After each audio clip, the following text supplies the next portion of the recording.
maybe he'll give you a break on the deal. But I don't think that, like, as men or even car guys, that we try crying to get out of a bad situation, like a speeding ticket. I Well, mean, when's the last time you tried to cry to get out of a speeding ticket? where did you get this article? Is this like through Cosmopolitan or something? What's 17 No, magazine? it was like it's this thing that I subscribe to, and it's like Yeah. ways of for survival, and it was just like Okay. and it was like try being emotional at times that you're under stress, and it may lead to a positive outcome. I, So I it was like, but I started kind of taking it more of like, what if you just cry at everything? Like, just get really emotional. Like, like you're at like well, O'Reilly's and like it's a $67 part, and you're just like, I don't want to be You know what? I We've got a friends and family discount. I'll give you a 6% discount. But try it. I mean, just try it. I mean, why yeah. not? Go for it. Well, I was thinking. Okay, so you mentioned parking tickets, and I was starting to think to myself, have I ever gotten emotional in front of a cop? Especially when I was younger, like when you get your first ticket, when you're pulled over for the first time, Oh, you're gonna cry. dude, you're not only Yeah. that, but I was It, trying not to hide the shakes. I had the shakes because I was 17 or something like that. I because didn't know any better, and it you were was. riding, you were 17 riding the white horse, and you got the shakes. So But so yeah, go yeah, ahead. well, what for me, I definitely whenever I'll tell you this, whenever someone pulls me over, typically, and I've had cops tell this to me, the guys go, "Well, listen, obviously you did X, whatever you're doing, most likely was speeding or something." And he goes, Yeah. "But I can tell that you are contrite." That's the first time I heard the word contrite. Contrite. Yes, which is remorseful. Just I'd be like and that. No, I don't smell. I don't smell contrite. What do you call I me? don't smell. I don't feel contrite. But Just actually I had to look it up. The cop called me contrite, and I was like, "What'd you just call me?" And then I looked just it up, and I was like, "Oh, he means yeah, remorseful, the fight's up. like as if Ah, you learned your lesson." And when he ah. said that, he goes, "I'm just gonna give you a warning after that." So, Aw. and I'm not faking it, but I'm gonna yeah, say this also, and it also had a second part to that article, and it said a compliment at the beginning of a potentially bad conversation can get you out of a jam more times than you think. So you'd be like, I. "Hello, officer. I really love your Uh, mustache today." hey, And hey, it's just, handsome. "Hey, handsome." So yeah, you know what? That's it. And it was like little things of how how to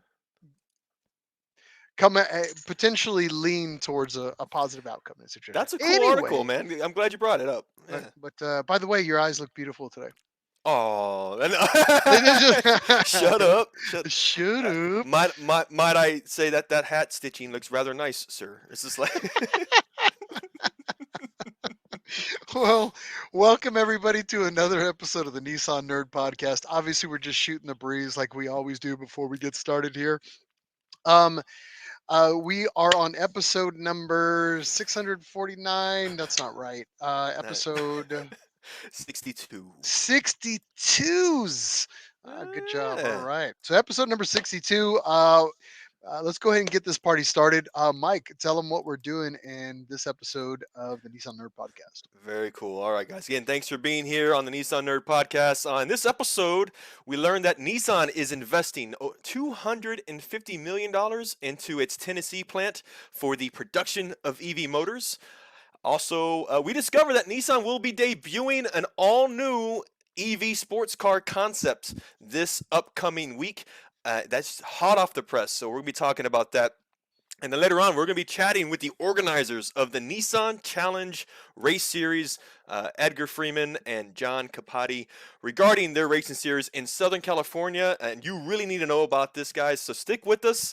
This is the Nissan Nerd Podcast. Let's do it.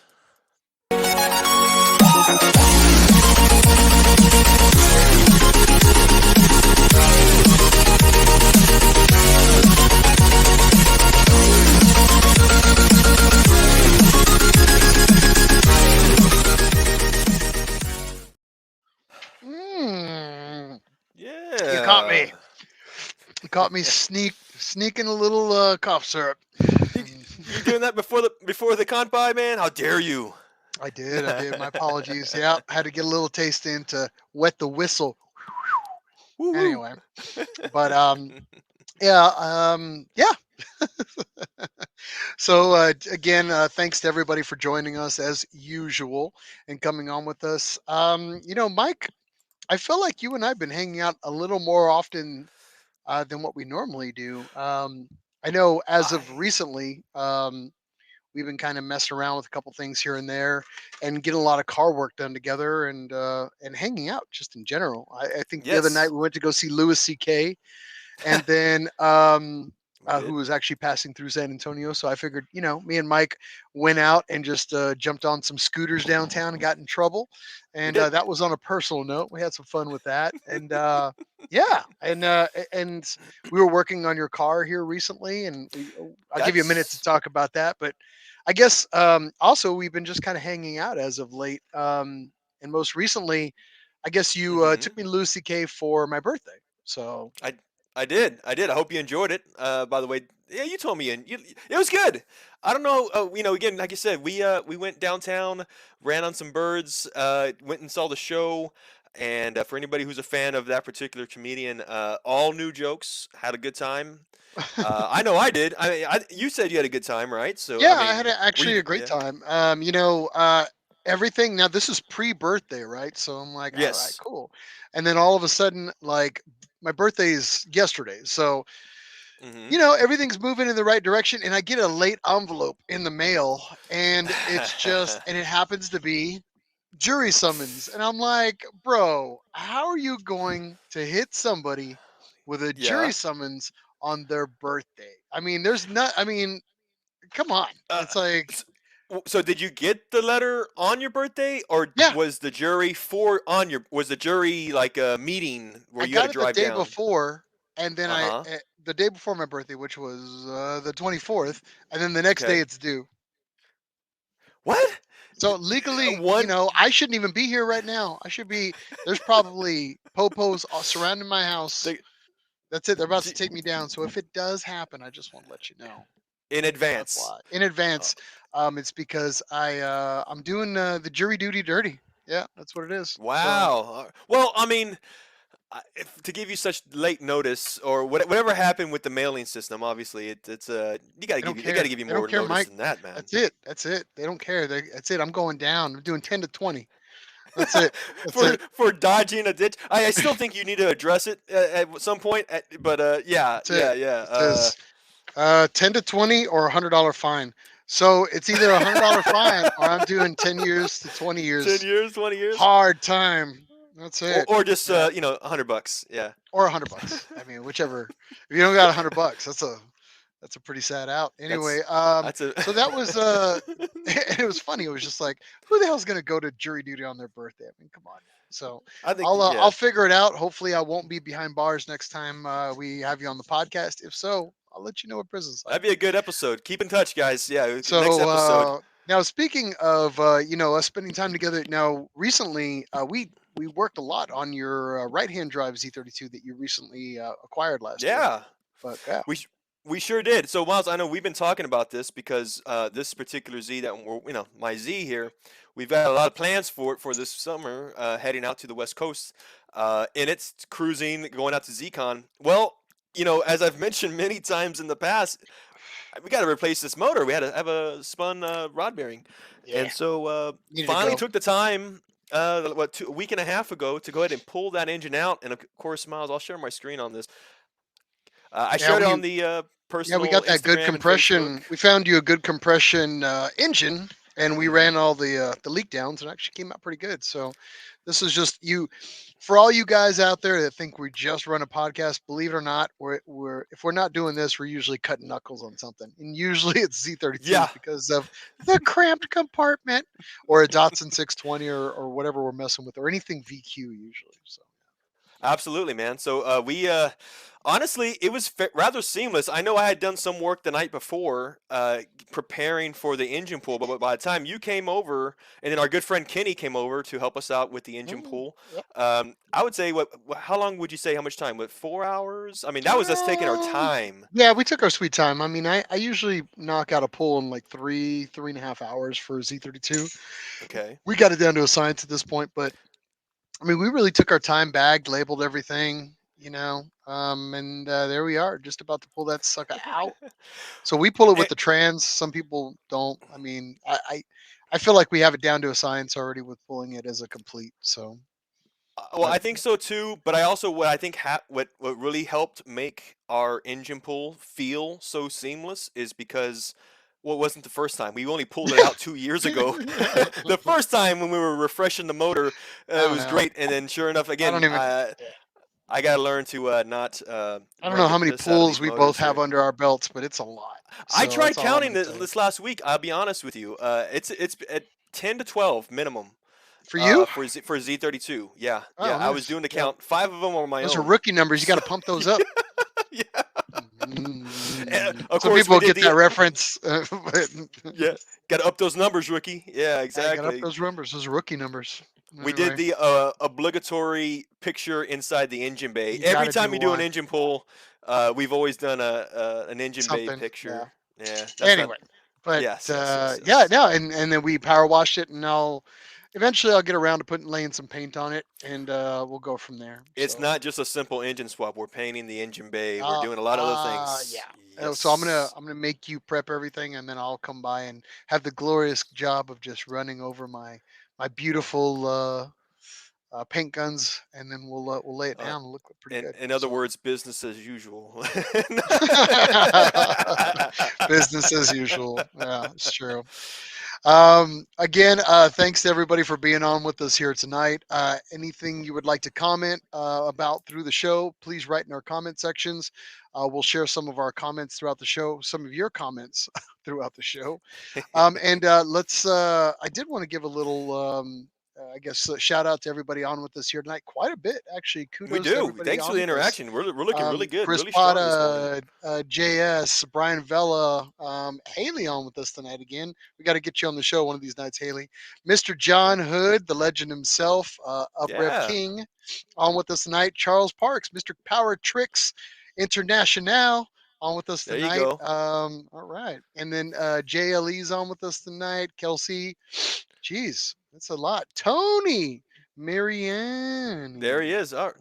I'm Good here for the job. I pants haven't seen him party, in a party minute. pants. Yeah. Congratulations on the new baby, Tony, by the way. I've seen your posts. So keep them going. Tell the wife we said hi to as well. So not in a weird way, but just tell her we said hi.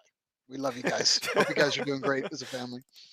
Of Yeah, course. let's move right along. I did want to give a shout out. Do you want to do the compi? Let's do it. Guys, of course, per tradition with every episode, we want to give out a kanpai. This is our time to salute those in the Nissan family whom we wish good health, all of you guys. And of course, for those that we may have lost along the way, let us be reminded of them always. Let's say kanpai, guys. Join us. Mm, Mm, mm. Phil made it. Good job, By the Phil. way, I should say again, happy birthday, Miles. This is a kanpai for you as well. Oh, and happy birthday, everybody else who's got a birthday in January. You poor cold bastards. So, yeah. So, yeah, thanks to everybody for all the happy birthday wishes. I really appreciate it. But again, happy birthday to all those as well who also have a birthday in January. So, Cool, man. let's Well, move right along. So, you know, Nissan news. This is where we would like to share the latest articles from the interwebs regarding Nissan, Datsun, Infinity, both from the official newsrooms and from the media outlets at large too as well. Um, Now, as of late, we're going to be doing a little light amount of news tonight, but the reason why we'll be doing a lot of light news is because, quite honestly, we've got a huge interview that we'll be doing towards the end here today, and want to make sure that those folks have an opportunity to kind of tell us everything about what they've got going on in their world. So we're going to make that pretty quick tonight, just to set a precedent.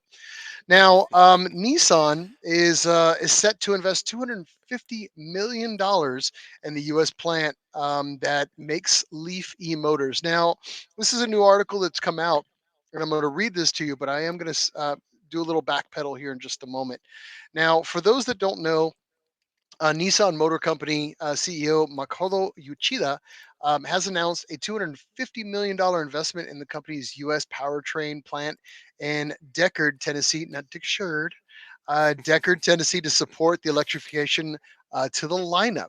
Now, for those that don't remember what was happening with the Deckard plant, I don't know, what has it been? Probably about 6 months to a year, there was potentially going to be a lot of layoffs at the time.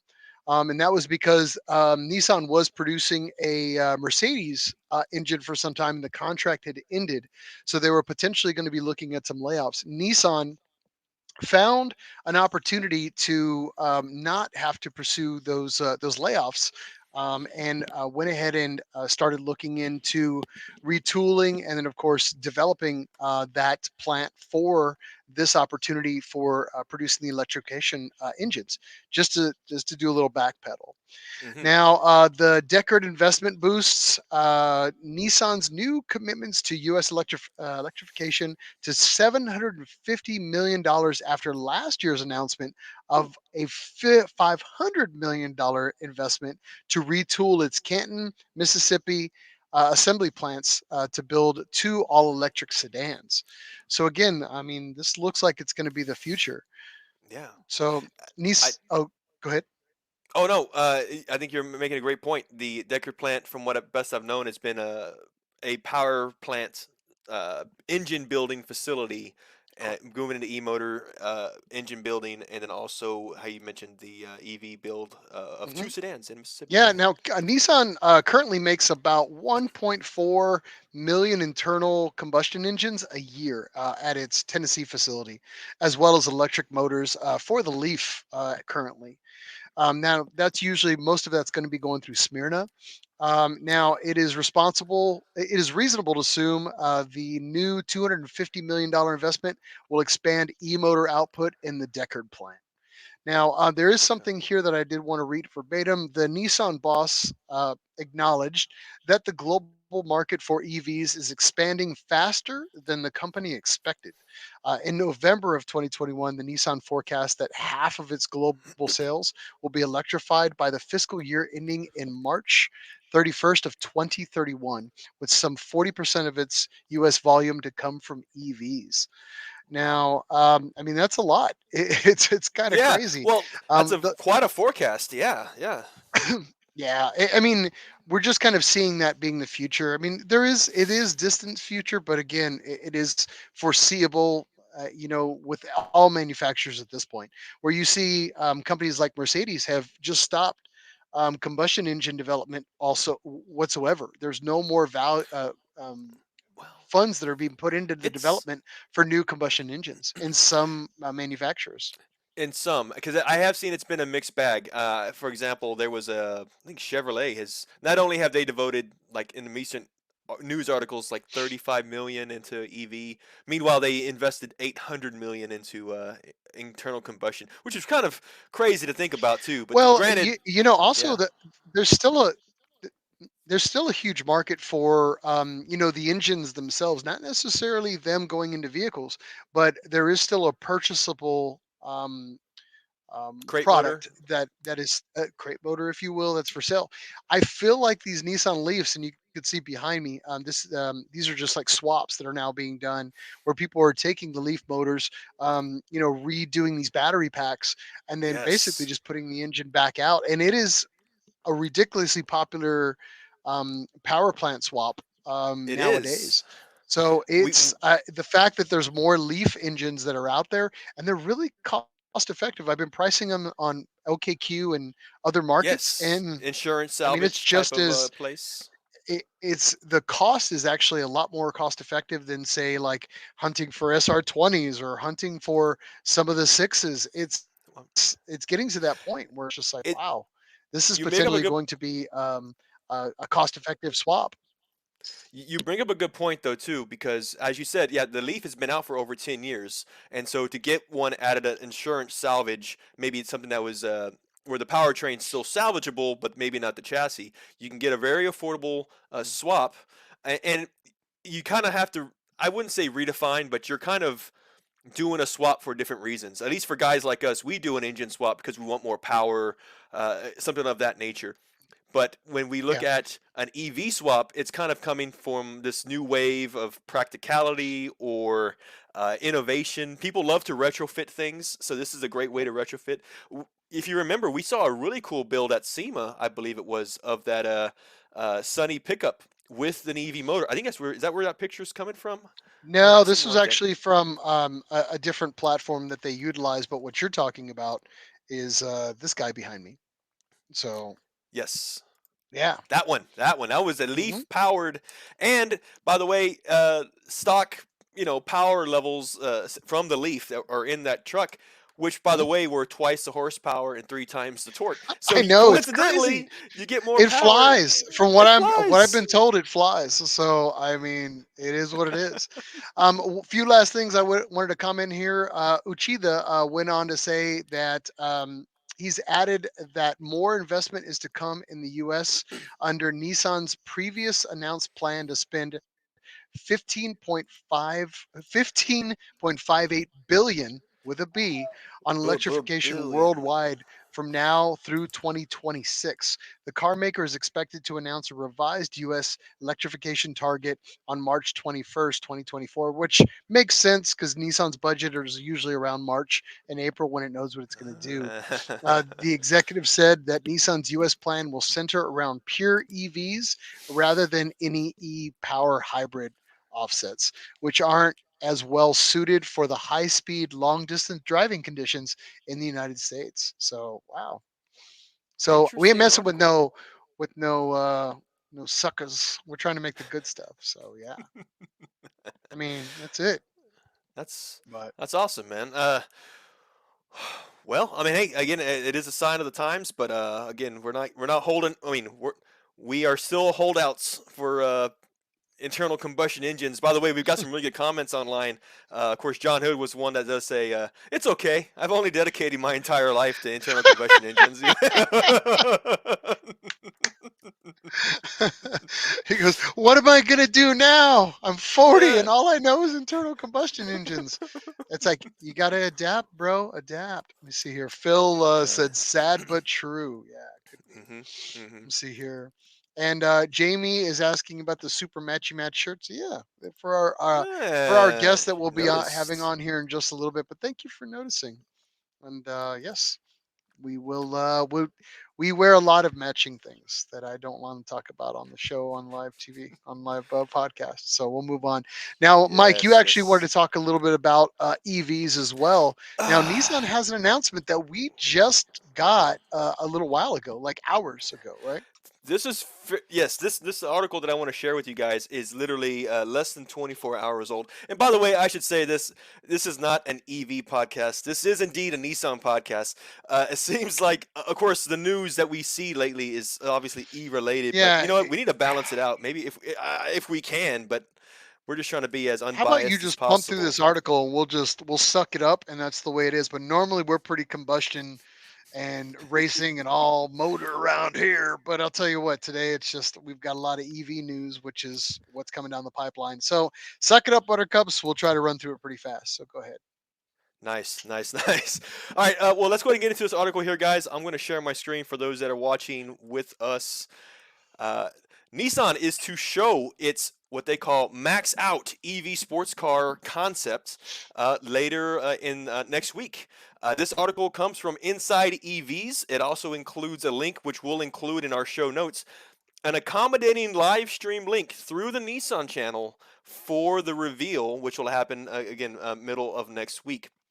So, what they're saying here, for those who don't recall, is that last year Nissan had a EV concept purely as a digital rendering, which they debuted or shared with the world. Right now, they're saying here is that digital rendering is now in the flesh, in the metal. It's a physical concept, and this is what they're going to want to debut, happening this upcoming Wednesday, February 1st at 8 p.m. Eastern. Um, it's quite something to look at, honestly. This is going to be an electric roadster. Let's say here, powered by Nissan's advanced e-Force dual motor setup. Essentially, it's all-wheel drive, kind of a configuration. It's making 304 horsepower and 501 pound-feet of torque. It says here that I've got pictures actually. Now, do you remember us sharing this, Miles? If you recall, I want to get Yeah, I your remember feedback us on kind of this. glossing over it, but yeah, I mean the buzz is right now that Nissan's going to try to put something sports related out in an EV. So all right, so give me the meat and potatoes. Come on, give me the Okay. veggies. You've already given me the veggies. Give me the meat and potatoes. Come on. All right. So for what they're saying or what they're advertising so far regarding this concept that we'll see here, it is a two-seater roadster. Again, an all-wheel drive EV configuration, and they're saying here that the chassis construction is a reported race car-like ultra lightweight framework. I gotta say though, personally, I mean, I'm not being You said car like. cynical.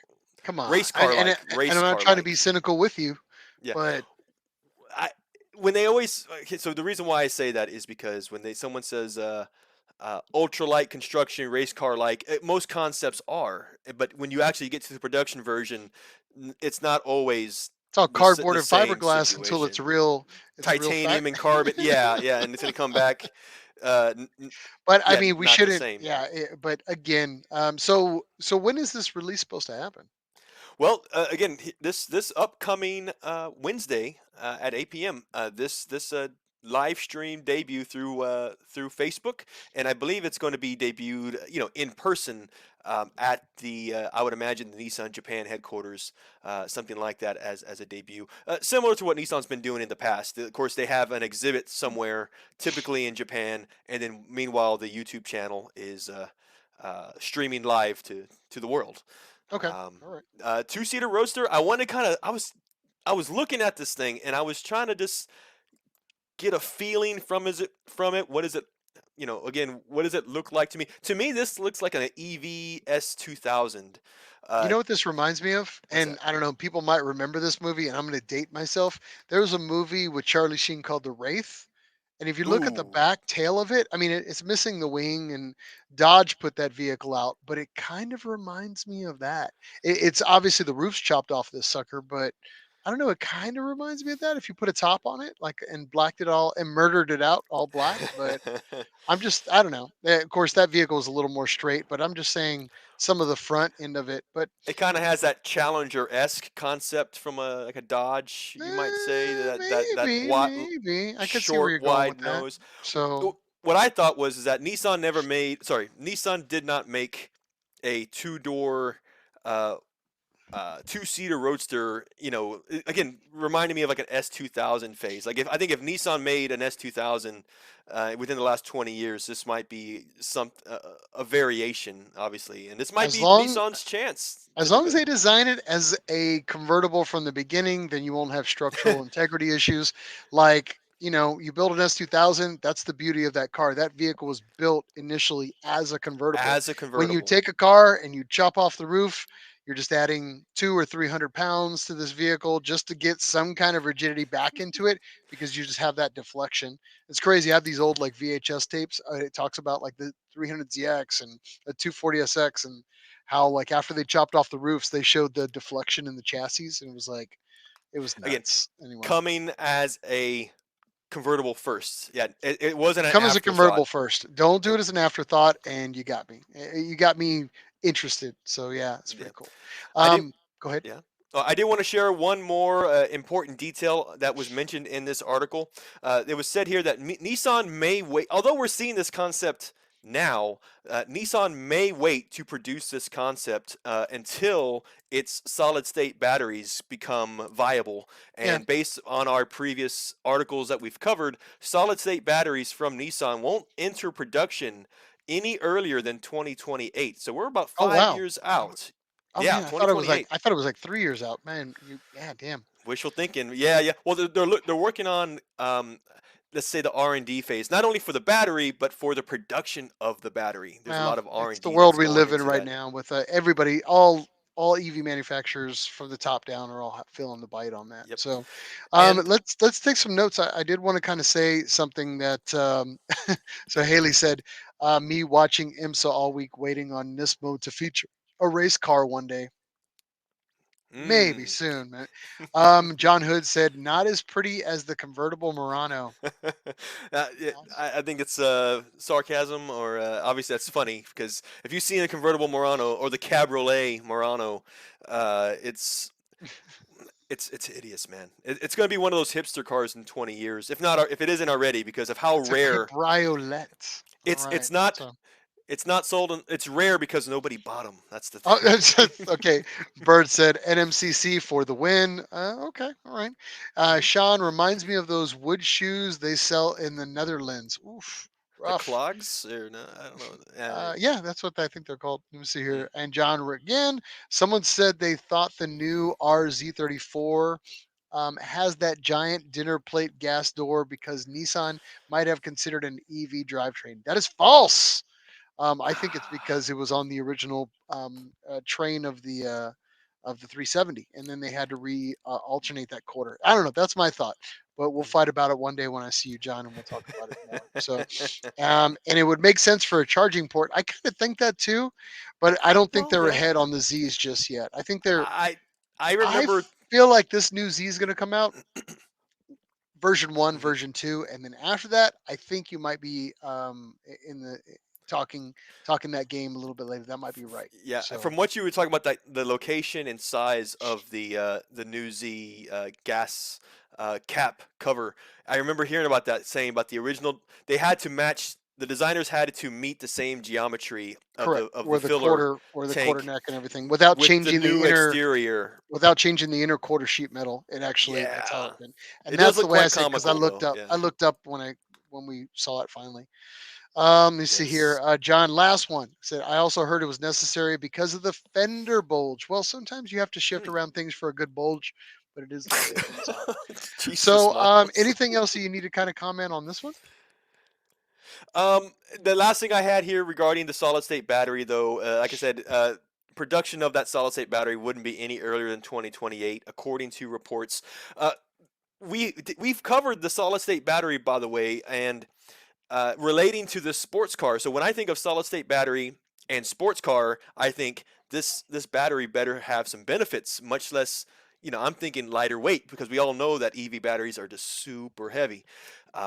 From what we've reported in the past, though, solid state batteries work, they say in this article, in theory, because they charge more quickly, they hold more power, they last longer than lithium ion batteries, and then the batteries are actually more affordable to manufacture, though. But I did not see any specification or detail saying that they were lighter. So um, I almost feel like the when Nissan says they need an ultralight chassis, it's because they're trying to take compensate or balance out the weight of that battery is ultimately going to Absolutely. All put in there. Yeah. manufacturers have been doing it. It's not just Nissan. All manufacturers have been doing that forever. That's where all your gas economy. Ford aluminum Ford F-150s.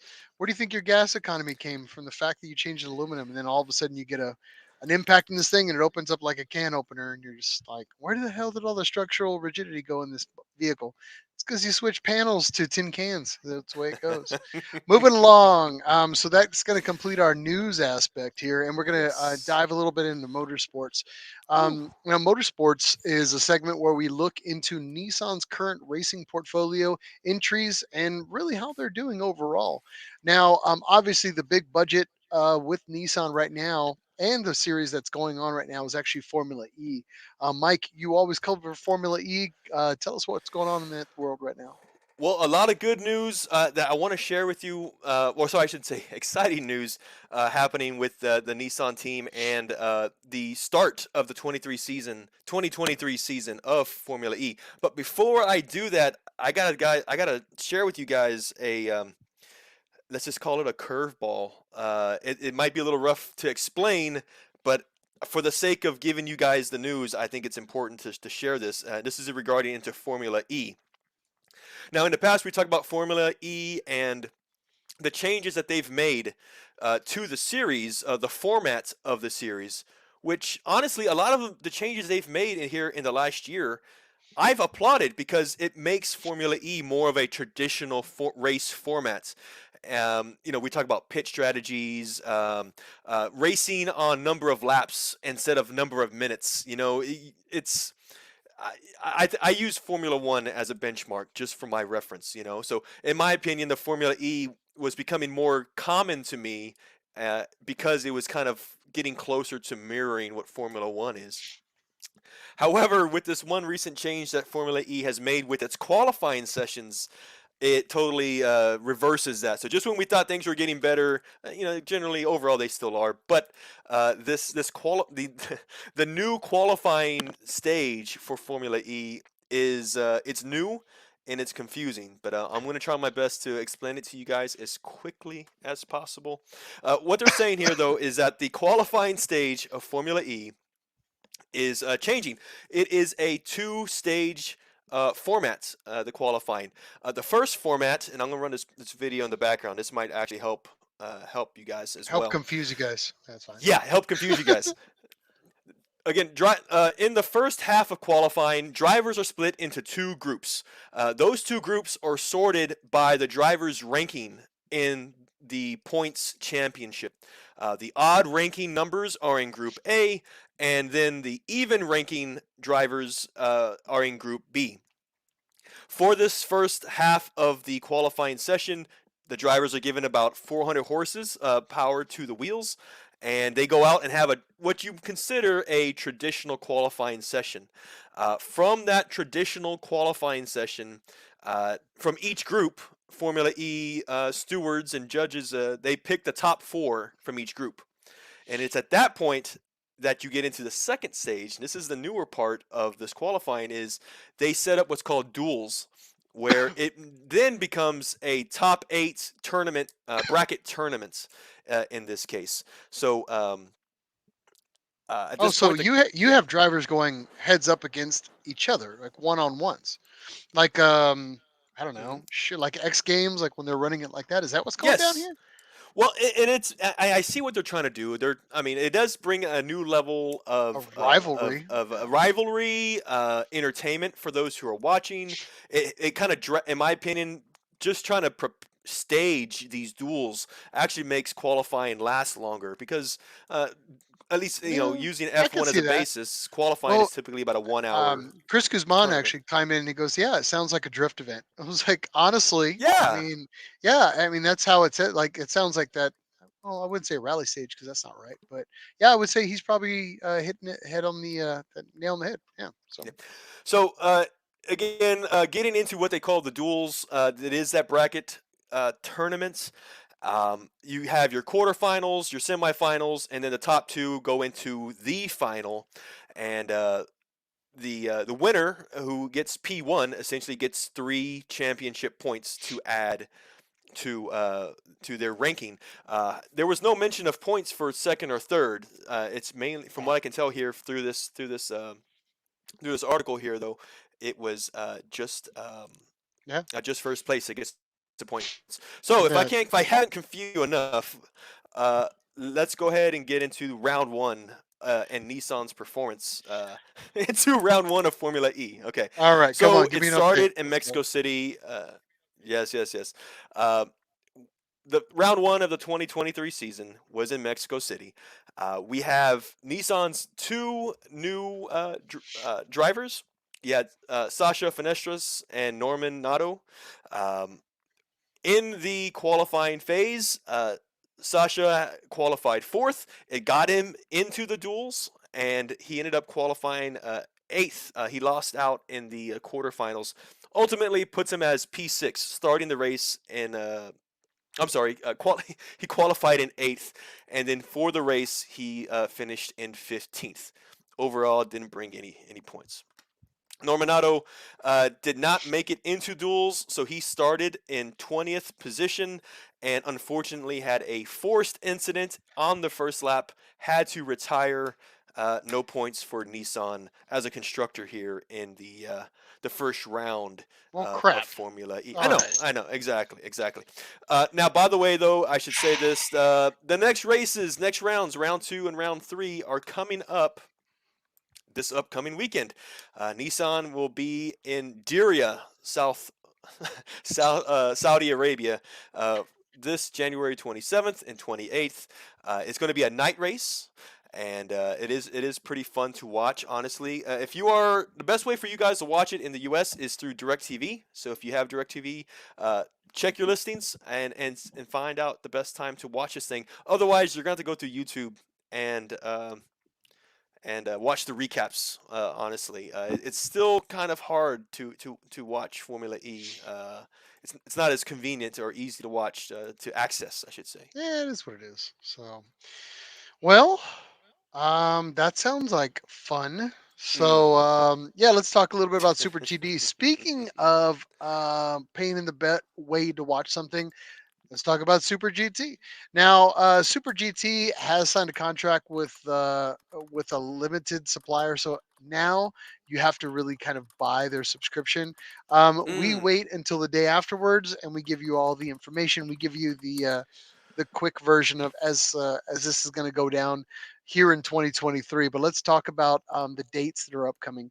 Now, the Super GT will feature both Nissan Zs and the GTRs from the lineup, from what we were being told. Usually, every year around March, we'll see one, maybe even two, what we call official test scheduled days. That is also going to be happening this year.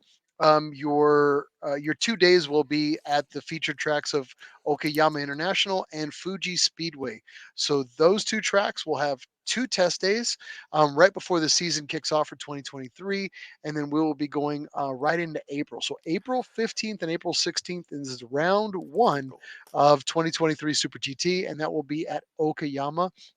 We will obviously keep you updated. We got some time before then, and we're going to keep you updated with everything that's happening with that, any drama, everything that happened from the testing days. But so far, Nissan had a really stellar year last year, considering everything. Again, I hope the Calsonic team comes through and kicks butt as per usual. We'll see what happens as things kind of unfold and we kind of go into the 2023 season. I'm super excited, but we'll see how it goes. So, see, mine was short and sweet. Yeah. Yours Well, you're was lucky talking about because dance wait, battles. yeah, So, that's well because you don't have any action going on. You have to wait 3 months from now to get the first round. I'm over here trying to get you recap. know, I feel like Uh, you're ungrateful. That's what it is. well, let, You're not grateful. actually, I will admit I'm actually a little jealous right now because you mentioned that Super GT has a subscription service to watch it now. You said that in the No, they beginning, sold no? the rights to a company, something motorsports. Okay. It's not coming to me offhand, but you can literally watch it live now. It used to be on YouTube where Yes, you could fully watch it on YouTube. No mas, but it is now cut.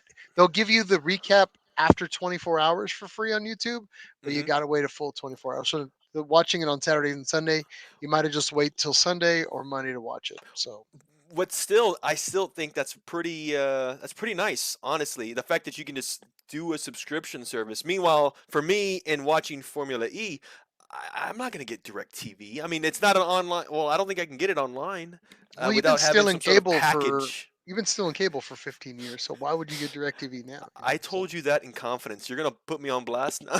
it's all right, man. Hey, you'll be in jail right there next to me with my jury Yeah. duty. That's Yeah, it. you get your jury duty. I got my bootleg cable. All right, fine. Go get me a pack of cigarettes. Just You know how many chocolate milks I can get for this? You just all right. So moving right along. About this time, we're going to be finishing up here obviously the motorsports update. In there, we usually kind of talk about what's happening with the Nissan Challenge Series because it's kind of grown on us, and it's very important to us because it's a grassroots event. And then we've got a lot of people that are really putting time, effort, and energy into this thing. Some Mhm. really good friends of ours, and we've made really good friends with the folks that are putting together this series, and we decided to invite them on our show to kind of talk about that. So we are going to be bringing them on here momentarily, Yes. but let's go ahead and why not bring on. First off, I'll let you do this, Mike. So All right, right. Like you did touch on it, Miles. Though I do want to say it was really cool. We're going to be talking about Nissan Challenge, which is a racing series, a grassroots racing series out of Southern California. I thought it was really, really cool. At least for me, how I got to know these guys and how we were able to make this interview possible. Which is, we started to cover it not too long ago for the first time, and it's just coincidence that one of the organizers watched the show, and so we started making contact, and that's where we get these nice shirts, like the guys mentioned in the comments. And now we were able to set up this interview, and I think it's really a really good timing, honestly, because the first round of their 2023 season is happening about a month from now. So we hope we can gather some interest for them, and it's not too late to sign up, participate, spectate. So I think this is great timing, though. Yeah, if you're ready, Miles, we'll go ahead and bring on our first guest here. Drop it, huh? All right, guys. First off, we want to bring up Edgar Ferman. He is coming out of the, of course, Southern California area. Edgar, are you there? Hey, what's up? All right. Welcome, man. Thank you, thank you. But first of all, I want to say thanks for the shirts. How's yours fit, Miles? You doing okay? Actually, it hugs the body really nicely. So wherever you Well, do I, I purchase your I heard shirts, it was the cheapest way to sponsor you guys, so I figured I'd just send you guys some shirts. we are a pretty cheap date. So Yeah. yeah, but So yeah, but we no. got shirts and we got hoodies. Oh, what's Nice. up? Oh, I guess we have to wait till well, next year till the hoodies. All Yeah. right, I see well, how we it got is. We that's even got like their iconic number Oh 523. damn, son! Oh All man, Yeah. that's the carrot on the stick. You see, if we do a Yeah. good job, maybe next year we right. can get a Yeah, Next maybe, year we'll get maybe. hoodies next year for you guys. There you hoodies go. are a All right. staple of Southern California, from what I've Oh yeah, for noticed. Like sure. it's yeah, It could yeah, be yeah, 60 yeah. degrees, 70 degrees. Someone's gonna have a hoodie on. Yep, yeah. Now, speaking of like cold weather and just getting out of that, now you actually went to Japan, right? Yeah, You just yeah, got back. Like you're like yeah, jet yeah, lag still from that whole thing. So yeah, tell us yeah, yeah. about that. What's going on, man? You went to So go for what? so I went with my girlfriend and we were there for maybe like 10 days. We made it just in time for the last day of Tokyo Auto Salon, so we were able to go to that like Oh, mayhem that was there, and it was pretty sick seeing like all the cars, all the projects, a lot of Z influence everywhere with the new Z that's there. So Nice. like every major booth had a Z, which is pretty cool to see. Everyone's developing parts for it. It is the new it car, which is really cool to see with like Nissan making headlines again. They also had the Super GT cars out from. I mean, it was all over the place. So Correct? I guess Yeah, they usually they had do, several. but Yeah. apparently this year was like a lot of the cars, Yeah, more than normal. they So had them scattered throughout the show too, which is pretty cool. It wasn't They weren't just all collected in one spot. So everywhere you went, there was a Z, which is pretty cool. how big is Tokyo Autosan? Because I mean, you don't really get that, and I've never had an opportunity to go. But how spread out is the whole thing? It's spread out across 8 halls and like one major building and one side building. It took me probably like 6 hours to walk everything, and it wasn't even everything. Damn, so dude. that to me that sounds okay. So have you been to SEMA? If you had to compare Yeah, it I've with been to SEMA, SEMA. I guess is it's like it I SEMA bigger, territory. It smaller? feels bigger than SEMA. Yeah. Oh, Yeah, all right. Wow. yeah, Wow. yeah. Because you gotta like you actually have to exit a building to get to the next hall to like get to the next area. Yeah, You have to take a bus or Or a yeah, train John. from one. John Yeah. apparently may have checked everything out or has or went and took part. But the number of new Z's at Tokyo Auto Salon was crazy. Almost every Z at SEMA was a proto spec. Oh wow, yeah. There is definitely a lot of Z presence everywhere. that's cool, man. Gotcha. Yeah, So and then we went to Fuji Speedway, and it was cool because it was just like a regular like HPD event, but it was surprising to see how many like S chassis and Z's were on track that day, like compared to like some of the other cars over there. Because initially we saw like a lot of Porsches, and then you'd see like, oh, there's an S chassis, there's another S chassis. Like in total, we saw like maybe 7 S chassis between like S13, S14, S15. Probably like 4 Z's, like Z33 and Z34s, and like a few GTRs. So it's pretty cool seeing all the Nissans on track. There are like 2 Midnight Club members out there chilling as well, which is like pretty insane to see in person. Oh, I those bet. those veterans, yeah, Yeah, yeah, yeah. that's awesome, So man. it was a pretty good trip. So, Gotcha. so you said that you obviously noticed the newsies. Now you're a bit of an older vintage Z owner. Yeah, yeah, What are you yeah. rocking? I drive and race a Z32, 2+2. All right, all right, all Yeah, right. My I've had a man. Z for about 15 years now. Oh, good job. All So right. and Yeah. I'm on my third Z now, so like pretty well Prove it. versed Show in. your Yeah. hands. Show your. Oh man, I got all these cars everywhere. Yeah, I've definitely bled a lot with these cars. Oh yeah, Yeah. same here, man. They Yeah, take it yeah, in flesh for sure. Yeah, yeah, So, yeah, just with yeah, the space. So that's very cool, man. It sounds like you had a great trip. Glad you're on with us here. yeah, Now yeah. you actually have a counterpart that's sitting in our green room right now. yeah. Let's go ahead and bring him on. John Capati. John, you there? Hey, hey, how's it going, Yeah. guys? Thanks for having us. Not a Yeah, problem at all, man. Thanks for making the time. of course, I know you guys are. anytime. Yeah, yeah, yeah. We did have a moment to speak with you guys earlier this week, kind of preparing for this thing. We got to know a lot about you guys, man. Yeah, Yeah, it seems so.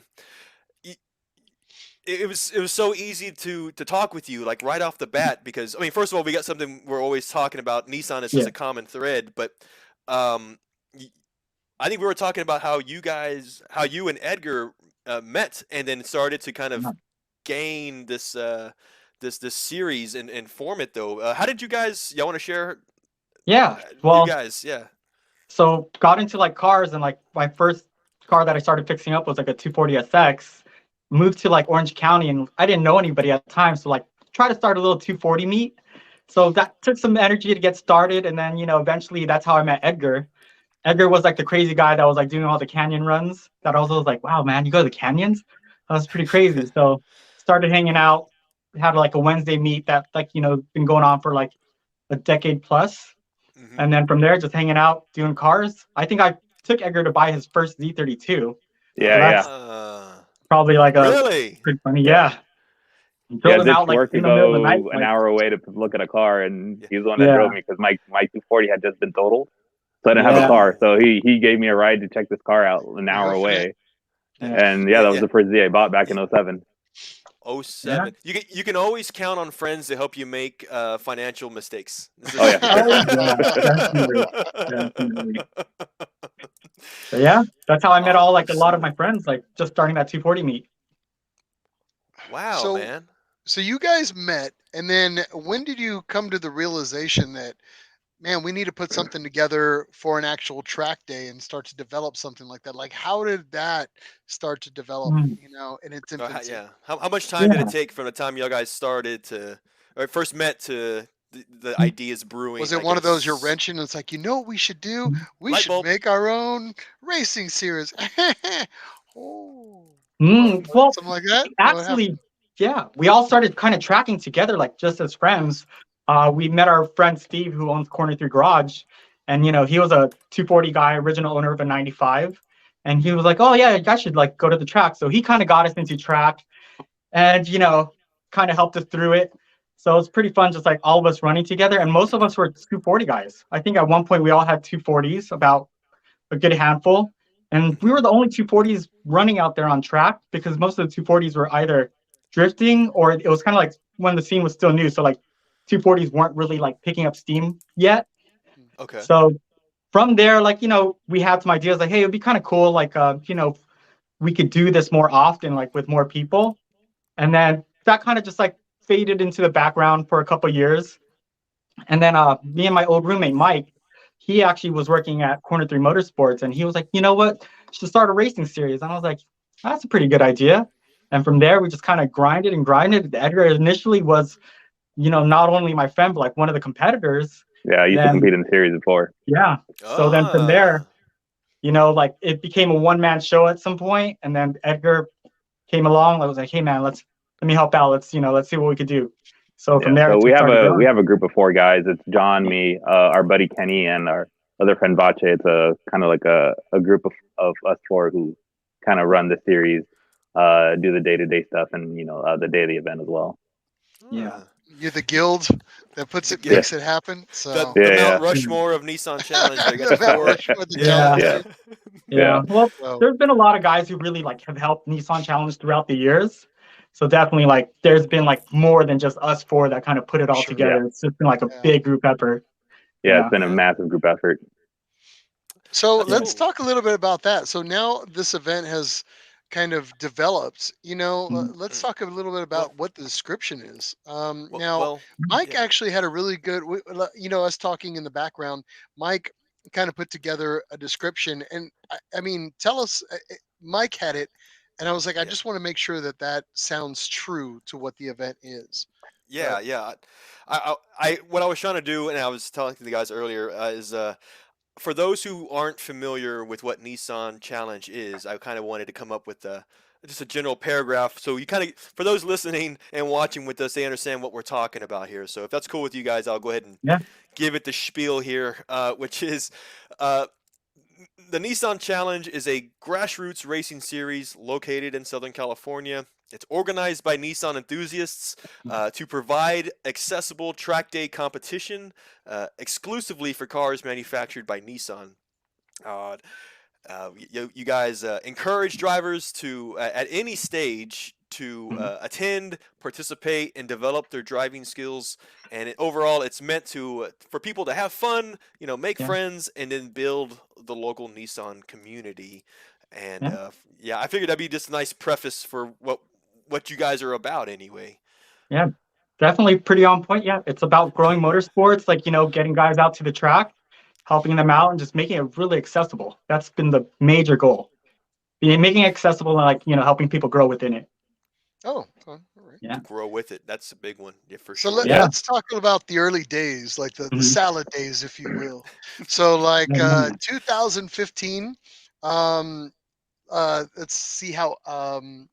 So who are the original founders? Was it solely yourself, or was it the four? It was Uh, actually me and Yeah. Mike True. So we were like initially the first ones, and Hmm. first year was a grind. It was a grind. Like literally showing up to the track, maybe having no competitors, one competitor, and from there it was just like keeping at it.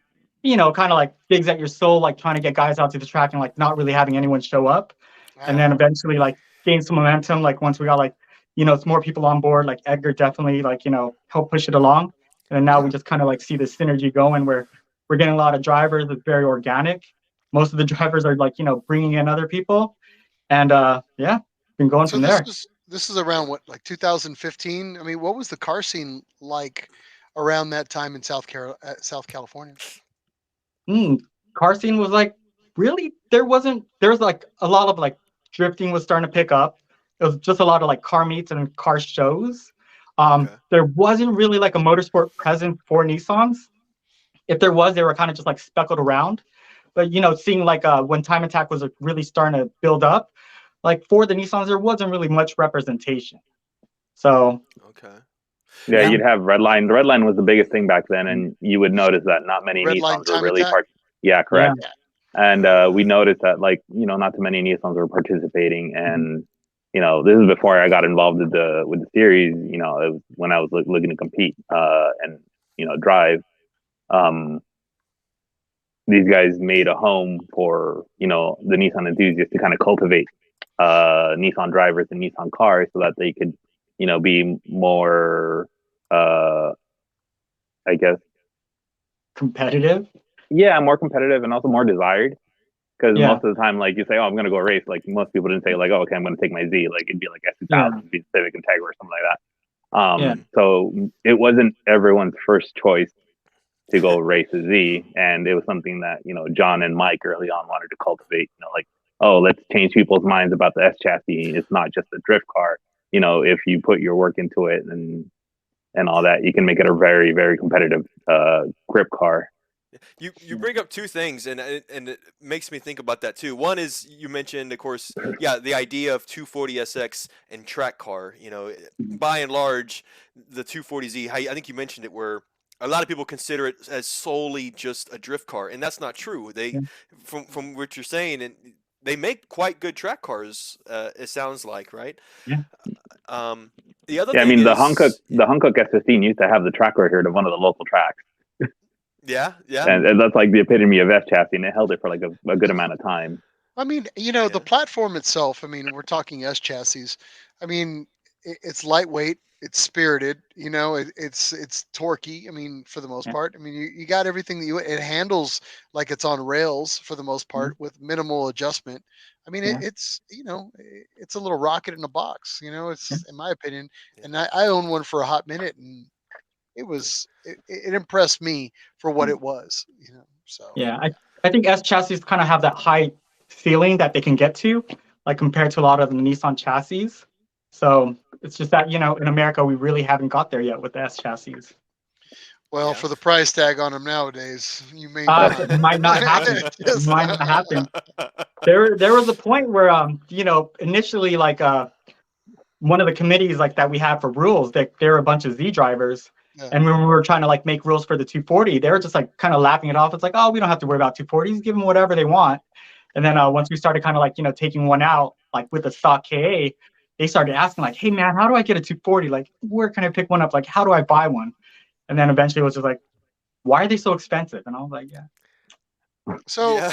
so you're starting this event, like you obviously want to get them out there, and this is, I mean, we'll just call it what it is. It's a huge passion project for you, and obviously you guys Exactly. have the love for the chassis and really Mhm. for the brand as a Yeah. whole. So Yeah. it started like that. So you're kind of making your way in this. Now Mhm. we're talking about maybe the first season. So Yeah. what was the first season like? Like how were you just Yeah.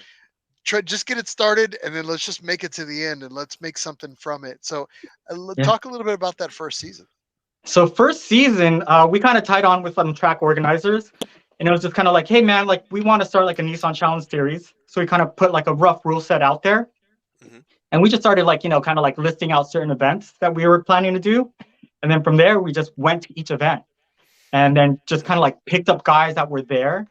Okay. We had like one strong driver that always came out, Nazar. He was always there, so that was like big props to him. Like that guy was dedicated.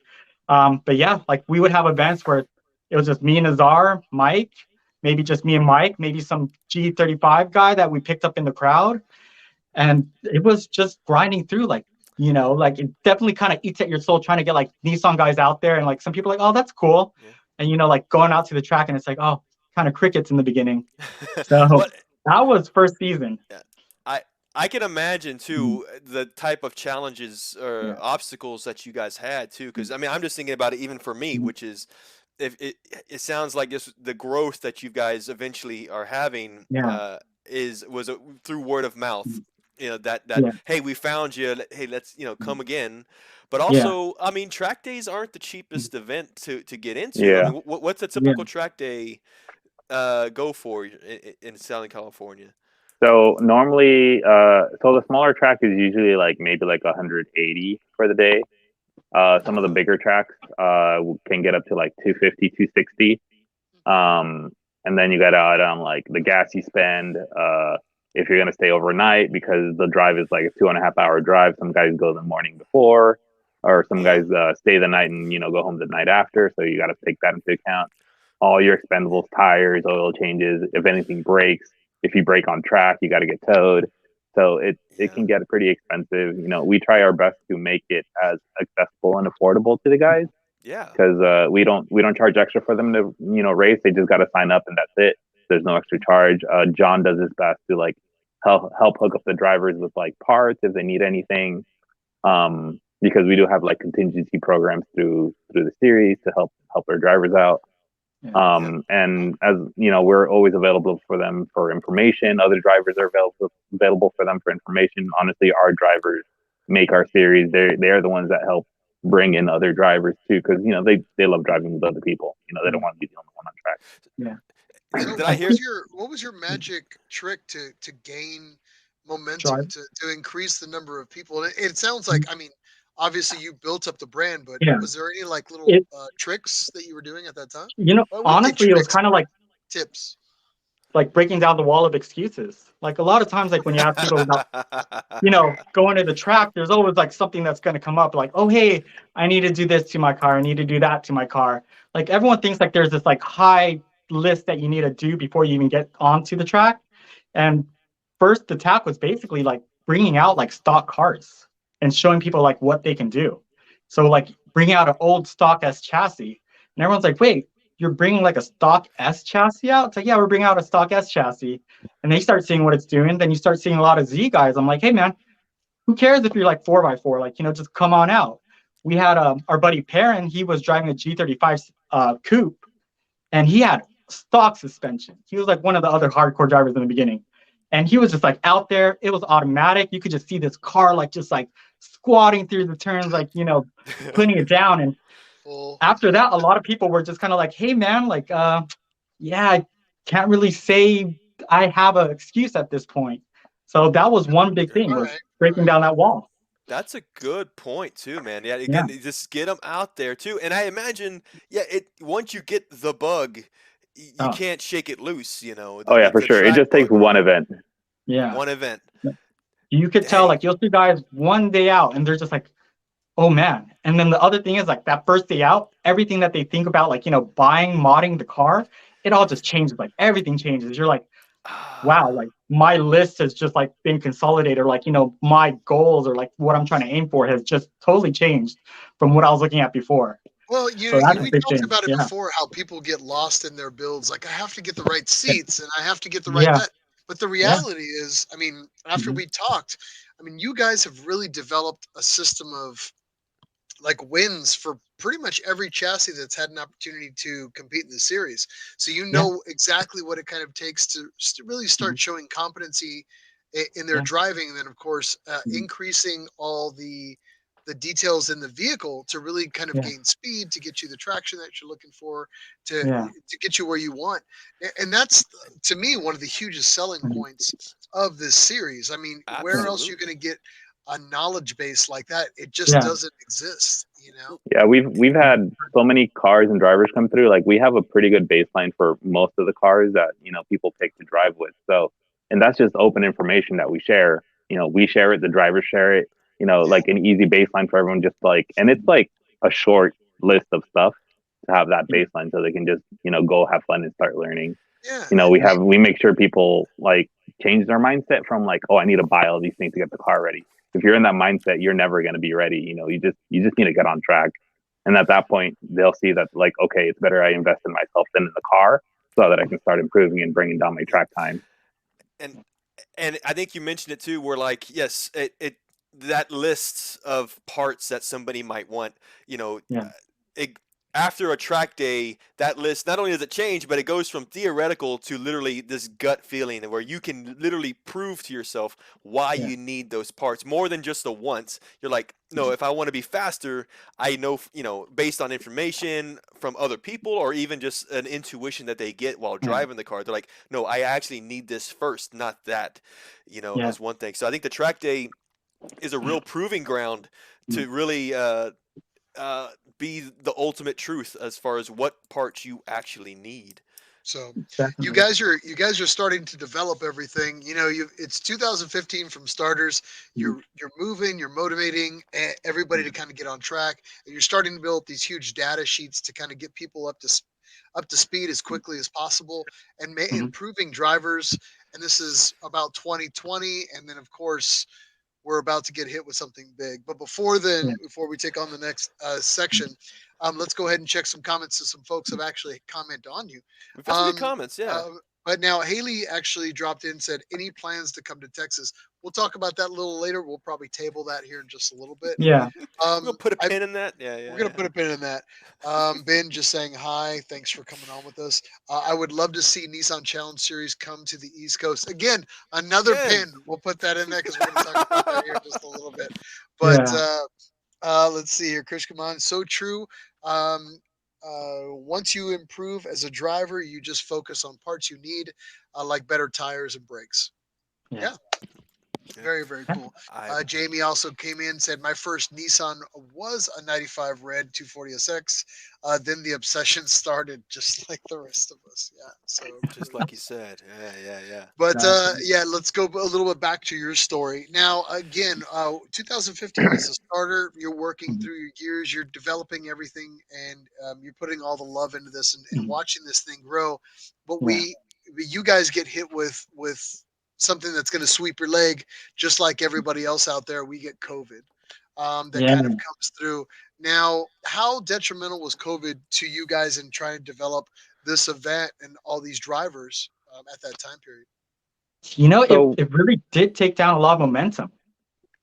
Yeah, yeah, it I'd did. say like moving up until like 2020, we had a lot of growth because we had a lot of there was a lot of, I guess, change in mentality in our drivers because everyone was more focused on taking instruction. You know, we had Stephen Doherty from, you know, the Nissan Academy. Oh wow, We nice. built a relationship with him, and he would fly in, and you know, he would instruct a lot of the guys who, you know, would reserve seat time with him. So So a you lot of the actually had GT, Stephen Doherty, who won the GT Academy Yeah. championship, which is a feat on its own. He right? was actually taking time to actually show up to your event and giving instructions to people. Correct. Yeah, Yep. he people would reserve their time with him, and you know, Oh, he wow. would fly out as long as he had enough people to fill his day. He would come out, and honestly, that was one of the biggest, you know, assets to the series is the accessibility to Stephen Doherty to help improve. He's a And hell of a it was nice guy like, too. That's so cool that he Man. got. yeah, so we had Yeah. a lot of the GTR guys like massively improved because they saw that, you know, their car was more than capable. They just weren't. So like they kind of opened their minds to this thought like, oh, I'm not good enough yet. Like, what do I need to improve with myself? And Stephen Doherty was the one that helped push push That's and a break through huge that confidence wall. builder. A huge Yeah. confidence builder when you got him riding shotgun Yeah. or giving you some advice in the Yeah. pits. I mean, come And on. Yeah, I mean, there he was a took lot of John's work in the background. S240 Yeah. out. Oh, Mhm. Oh, go ahead, yeah. John. There's a lot of work in the background with Doherty too. Like basically, as he instructed the drivers, he also like drove their cars to kind of like, you know, give them a benchmark, kind of give some feedback. And, you know, from the feedback he would give me, that's where we would kind of like, you know, further optimize, like, you know, some settings, like, you know, create some new ideas about like, you know, setting up the car. And that really just kind of like pushed forward like a lot. Just having a driver like that consistent that could put like down these consistent lap times. And, you know, we could like make changes and then he'll just kind of go over it, you know, give feedback and like on top of that, look at data.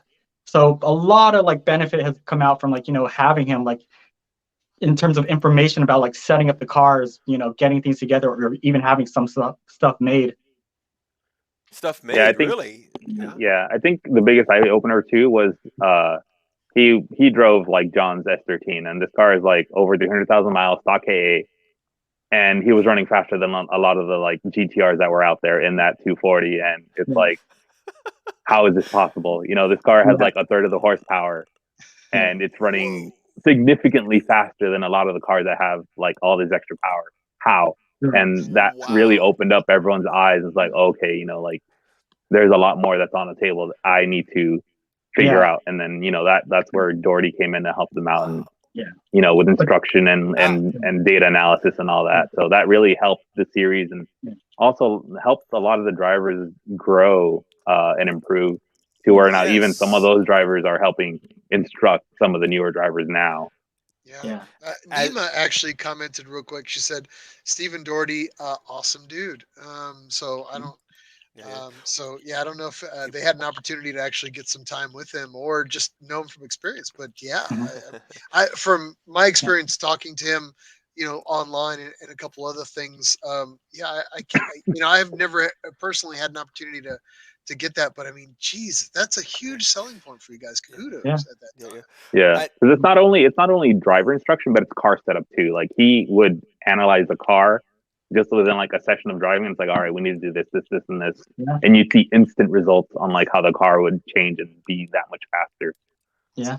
well, Be like you on the mentioned spot changes.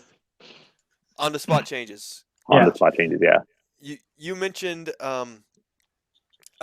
you know, obviously you've met essentially every participant that has ever come through the Nissan Challenge, Yeah. and I bet you're mentioning here how you not only do you see the car setups change and instant and sometimes instant improvement, but I'm Mm. sure you've been able to see how you mentioned drivers evolve and Oh, improve their skills over time, right?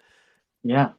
That's probably like one of the biggest things. Like sometimes we have drivers and it was just like a wild show. Like you just have like these like 1300 horsepower like GTRs, like, you know, like spinning all over the place, or like, you know, these fully built Zs just kind of like, you know, taking like an early Sunday stroll.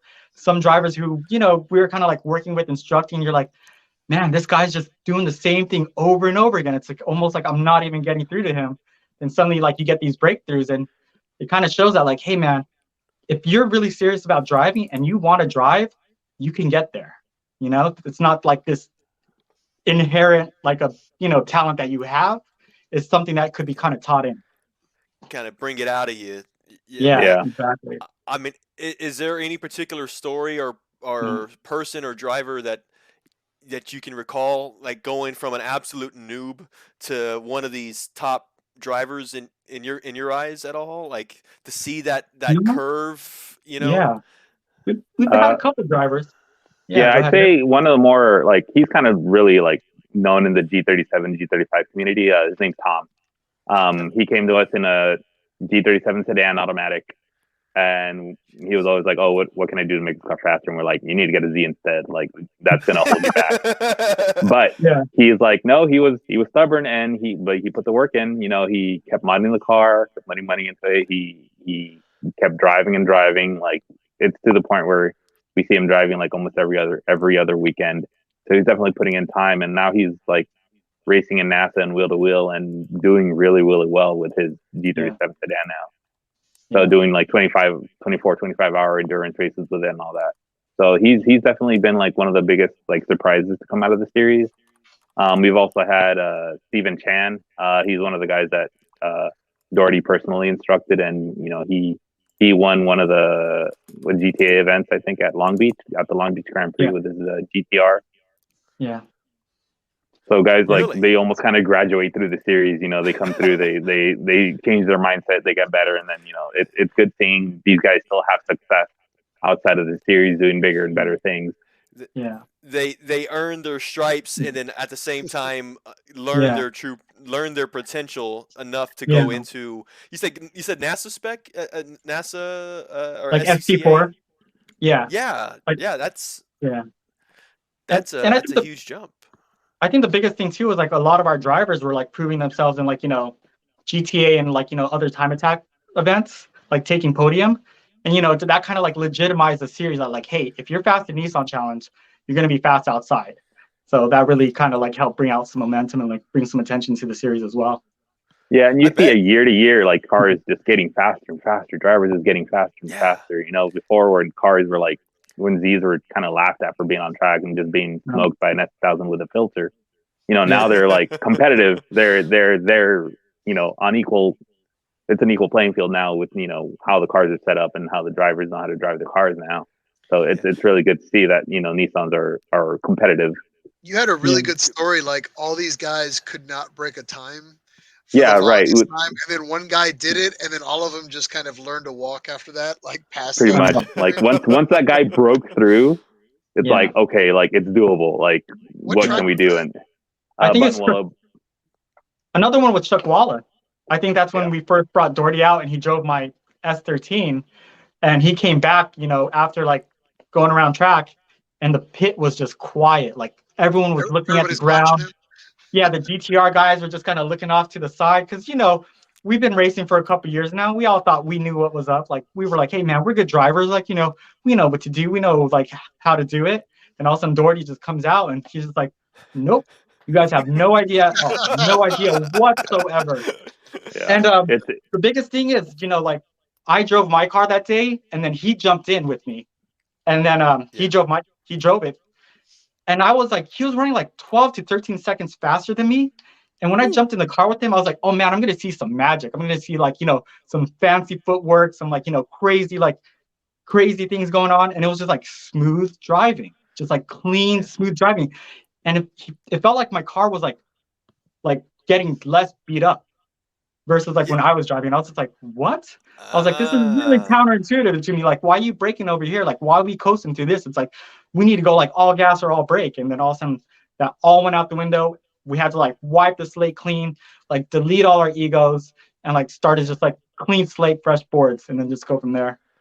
yeah. I Wow. think the biggest thing is like you don't know what you don't know. Yeah, So Yes. like once you exactly. start seeing all these things, like oh, I really don't know a lot. Yeah, And like I said, it opens people's minds up to like improving, seeing like yeah, reprioritizing what they need to do. Like, oh, yeah, maybe I don't need this turbo kit for my car to be faster, yeah, you know.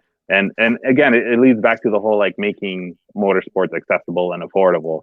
We make them see that you don't need to spend all this money to be faster. You just need to put in the work and be open to learning. Yeah. That's a good attitude. You got to have that, especially if you're trying to improve. You got to be open to feedback. Good point. Don't be your own worst enemy. Yeah. Open your ears. Honestly, a lot of it's just like a stepping stone, because a lot of people want to get into motorsports, but like they don't know how to do it, or when they kind of look at it, it's like it's intimidating. Like you're like, oh hey, what do I do? It's like I want to go NASCAR or SCCA, and like you look at like what you have to build, what you have to set up, and it's a big commitment to like just come in fresh and like do this build.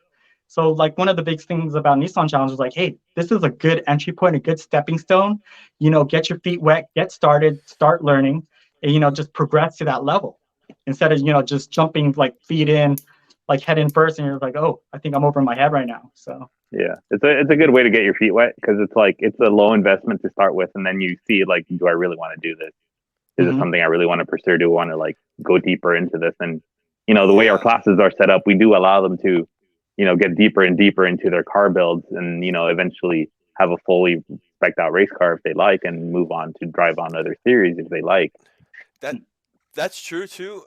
And you said having somewhat of a formula for a successful car, no matter what chassis. It seems like you have a formula for a number of different chassis that you've experienced or seen along the way. And I'm assuming that catalog of formulas, if you will, seems to get bigger and bigger. We actually had a comment here too from Raul, which was saying about first year is looking forward here in 2023, and he's got a Sentra. So I mean, yeah. You were looking forward to those guys. Man, excited for those guys. Yeah. Because up until now we're thinking rear wheel drive and all that. This is all, no matter what car it is, front wheel drive, rear wheel drive.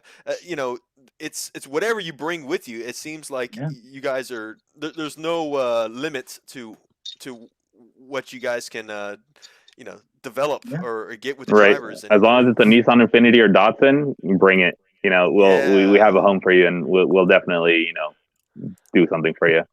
Accommodate. Yep. Yeah, that brings a little bit about that. Yeah. Go ahead, Mike.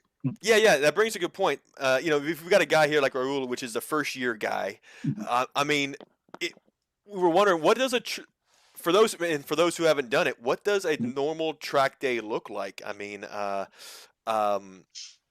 what time are you getting in? What time do races start? What kind of experiences? Walk us through the process. Walk us through. Yeah. So all that like, before even the track day, like you got to sign up first. So our host is Speed Ventures. So you go to their website, you sign up, you pick up the track day, and then you click our Nissan Challenge box and click what class you're going to be in. If you don't know, then you just leave a blank, and we'll figure it out at the track. And then once you're all set to go, the day of the track, usually you guys roll in around like 6 to 7 because of the driver's meeting that's early on in the morning. And then we kind of run our things independent, at least with Speed Ventures. Speed Ventures themselves have like a bunch of series that they run alongside with them. So we'll see like a bunch of BMWs that out there. We'll see like Corvettes out there, Miatas out there. And Speed Ventures handles all of that. But with Nissan Challenge, we kind of just take the burden and just handle all of that, like all of our like taking down times and signups and all that. So normally the morning of, like once they're settled in and once they've done their driver's meeting, we have them come to us at our booth or wherever we're set up, the garage, if we have garages on track. They'll sign in with us, let us know a little bit more about themselves, what car they're driving. If they're brand new, we have them fill out like a tech sheet so we know how to class them. If they're a returning driver, obviously, like we start developing relationships with all our drivers. Also, other drivers start with developing relationships with each other as well. Like it's a pretty close knit group. And guys just go out and drive. Speed Ventures handles all of the logistics on track, and we record everyone's best lap per session. Nice. And we record up to their first 4 sessions. Then from there, we take the top 3 drivers, hand out their awards. Usually we like to acknowledge, anyone who's improved a lot throughout the day as well, because that's just as important as winning, making sure that you're improving throughout the day. Yeah. We have guys that can improve 5-10 seconds throughout the day as they get feedback from other drivers or from us or whatever, if they have someone jump in with them. And that's pretty much a typical day. It's pretty relaxed atmosphere. Granted, like there is competition, but like everyone gets along pretty well. Everyone's willing to help each other. Someone you can walk up to a veteran driver like, hey, like, can you jump in the car with me, or can I ride with you on a certain day or whatever certain session? And most of the time, like guys are just willing to just help. Everyone gets better that way. Yeah, like the knowledge is communal. Yeah, there's a lot of support like when you go out to Nissan Challenge days. In fact, like a lot of times like Nissan Challenge drivers will kind of like bring their friends along just so that way like there's kind of like that base there. So a lot of times like with the new driver, if anyone's kind of nervous or like has any questions or any concerns about like what they're doing or things that are going on with their car, like a lot of times like we try to do our best to like offer like support on the side there. So that way, like, any butterflies, any like thing that you're nervous about, like it's easy just to ask us questions, go over certain things like, hey, am I doing something right? Like, I want to make sure like, my etiquette's on point, or, like I'm kind of concerned about like, something happening with my car. Or even when it comes to tire pressures, it's like, hey, like, what should I be doing? Like, in between like these laps to really improve? It's like, well, we could check your tire pressure. We could go through like, some of these things, or even it gets to the point where it's like, some of the more senior drivers will even like offer like help where it's like, hey, you want to ride along with me, or, maybe like, I'll ride along with you, maybe do a couple laps, like, kind of give you the gist of things. Yeah. And it's just really about like supporting the drivers there. So that way you just don't show up and you're like in this island and, everything's just happening around you. And you're kind of just like, oh man, this is kind of like freaky. So I think once like most of the new drivers come along, they're kind of like, whoa, it's just kind of like a big kickback scene. Like everyone's in the garage, like, milling around, like there's some snacks, like people are talking about setups. Like some of the drivers will even start sharing data and like overlaying it and being like, hey man, I'm going faster here than you, like, but you're going faster over here than me. So let's kind of talk about this. And that's how it really starts working out. That share telemetry. So which is like unheard of. Yeah, we talked a little offline, about like little things, and you brought up a bunch of good points, which we thought were important. Now I'm just going to lay out a couple of these things, and these are notes that I took the other night. So buying parts doesn't necessarily guarantee you'll be fast on the track. Correct. And then, of course, you mentioned, get a base with your car as is. It seemed like that was probably the most important. That's your entry level first days, like we just mentioned. Yeah. And you said something that I really loved, and it said, "Grow with your mods." Yeah. That's a big mistake I think people make, because again, I'm up in, especially in my younger self, I was always about the build and the upgrades. If you're doing this, you might as well buy this while you're at it, and etc. Exactly. But all of a sudden, you take a car that's completely stock into this, what you think is this, epic build, but you didn't get to experience each mod on its own, or the behaviors, and I think that's a lost experience that it's worth of having. Yeah, it goes back to the whole like, you don't know what you don't know. Like if you do all these things, you don't know what you did really, just threw parts at it. We had one of our competitors, like he was a young guy, still in high school. There was a project with his dad, brought out a bone stock S13, like all season tires, Steelies, like full interior and everything. And throughout the years, it progressed from like being this K powered stock S13 to coilovers and wheels and tires, then getting swapped and getting caged. And you could see the progress in his driving ability because you saw the time drop. And that's like the end all to everything, is like your time doesn't lie. If your times are dropping, there's improvement. Yeah, there's improvement, and there's no way to like negate that. That just proves everything. Like you said, it's like the track is the proving grounds for what you're doing and how you're improving. Yeah. It's also, there's a different approach to like, like really working on like yourself as a driver. So a lot of times, like when it's called like growing with your mods, it's like, not only do you want to be better at driving, but you also want to understand like what your car is doing. So like, as you kind of like add things like, in layers, you get an idea of like what's doing what. And a lot of times like we'll feedback with certain drivers about like what's going on with the car, how it's feeling. And, them being able to understand like their mods and like what they did, we could kind of like, rule it out. It's like, hey man, like, let's adjust your sway bars over here, or, let's work on this a little bit more. And that's like the biggest difference with the series. It's just really like a very technical, like almost like a racing school that's competing like with each other. I So like that's that. I probably like like the that cool a lot. part of it. Nice. Yeah. Yeah. You mentioned the track day experience too, and obviously growing with mods and stuff like that. And I started thinking about it. Y'all are spending so much time on the track. What does this do for you guys off the track? I mean, do y'all end up first of all, like, do y'all all get dinner after a track day, or does this lead Usually. into like garage days and tech days? I Outside the figured a track, lot of or tech days. Yeah. We definitely see a lot of other people's cars like on non-race days. There's definitely this camaraderie outside of the track. Guys are friends. They become friends at the track and they do their thing off track. We do interact with a lot of the drivers, outside of the track as well. A bunch of us will go out after the track day and go get dinner. yeah.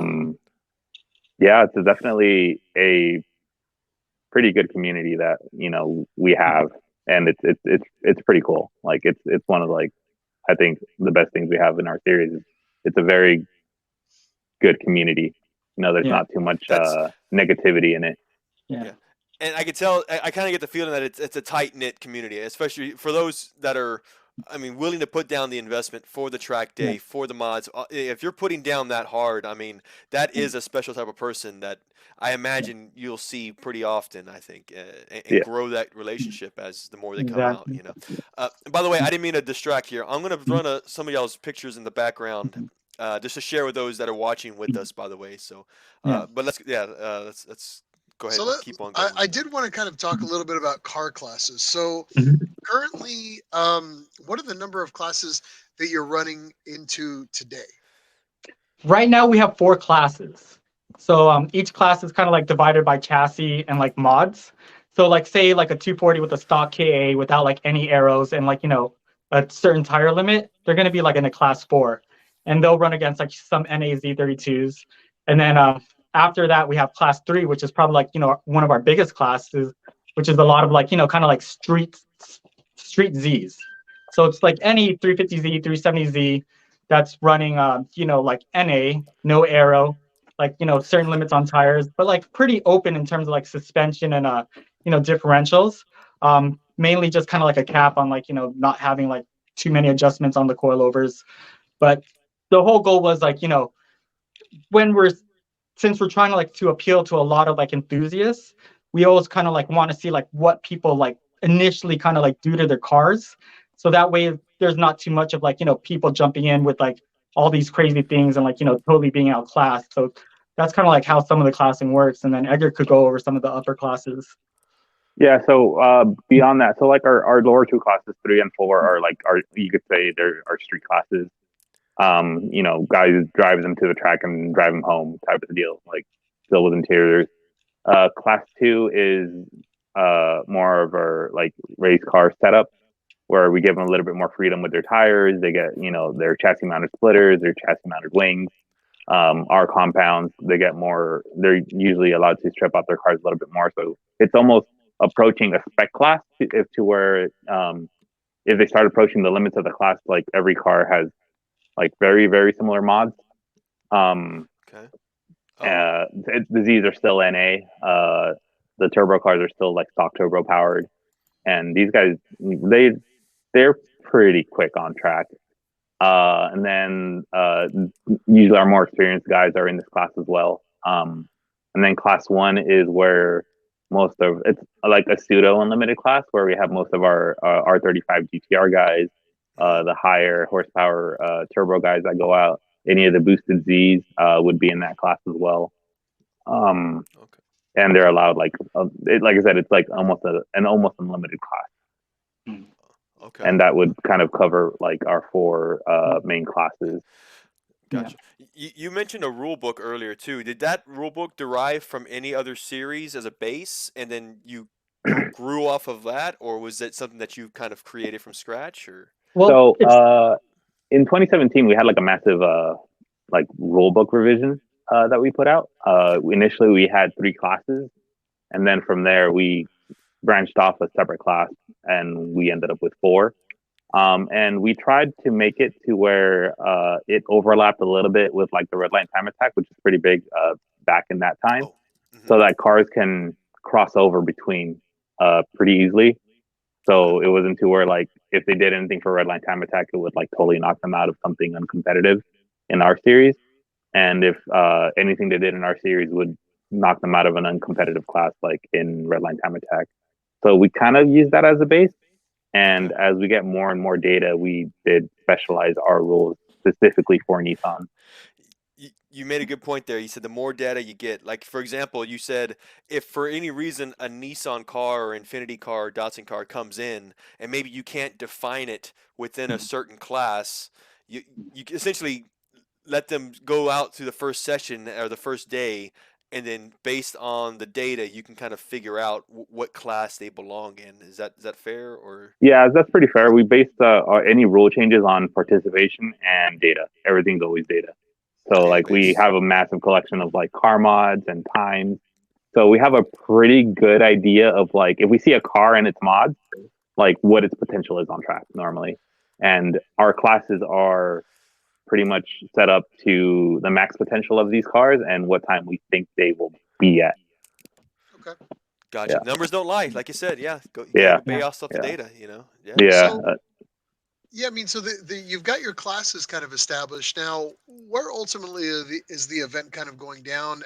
I mean, I'm noticing 3 tracks, which is Willow Springs International, not streets, and then Chuckwalla Valley Raceway and Button Willow Raceway Park. Cor- Is that correct? Correct. We also do run streets though. Streets. Oh, you run Streets as streets. well. Okay. Yeah. We run all the tracks that we have down here. Yeah. Okay. And Is then there a this favorite? one is Auto Club Speedway as well, which was the NASCAR track, which is getting shut down this year. Oh, Oh. wow. Are you guys getting an Yeah. opportunity to get on it before it shuts down? Last hurrah. No, last year was our last major event we did there, and we tried to make a big deal out of it. So, yeah, they're changing it into a sprint track. Oh, okay. Oh Got it. wow. Wow. Yeah, so we won't be able to run there anymore. You had a favorite?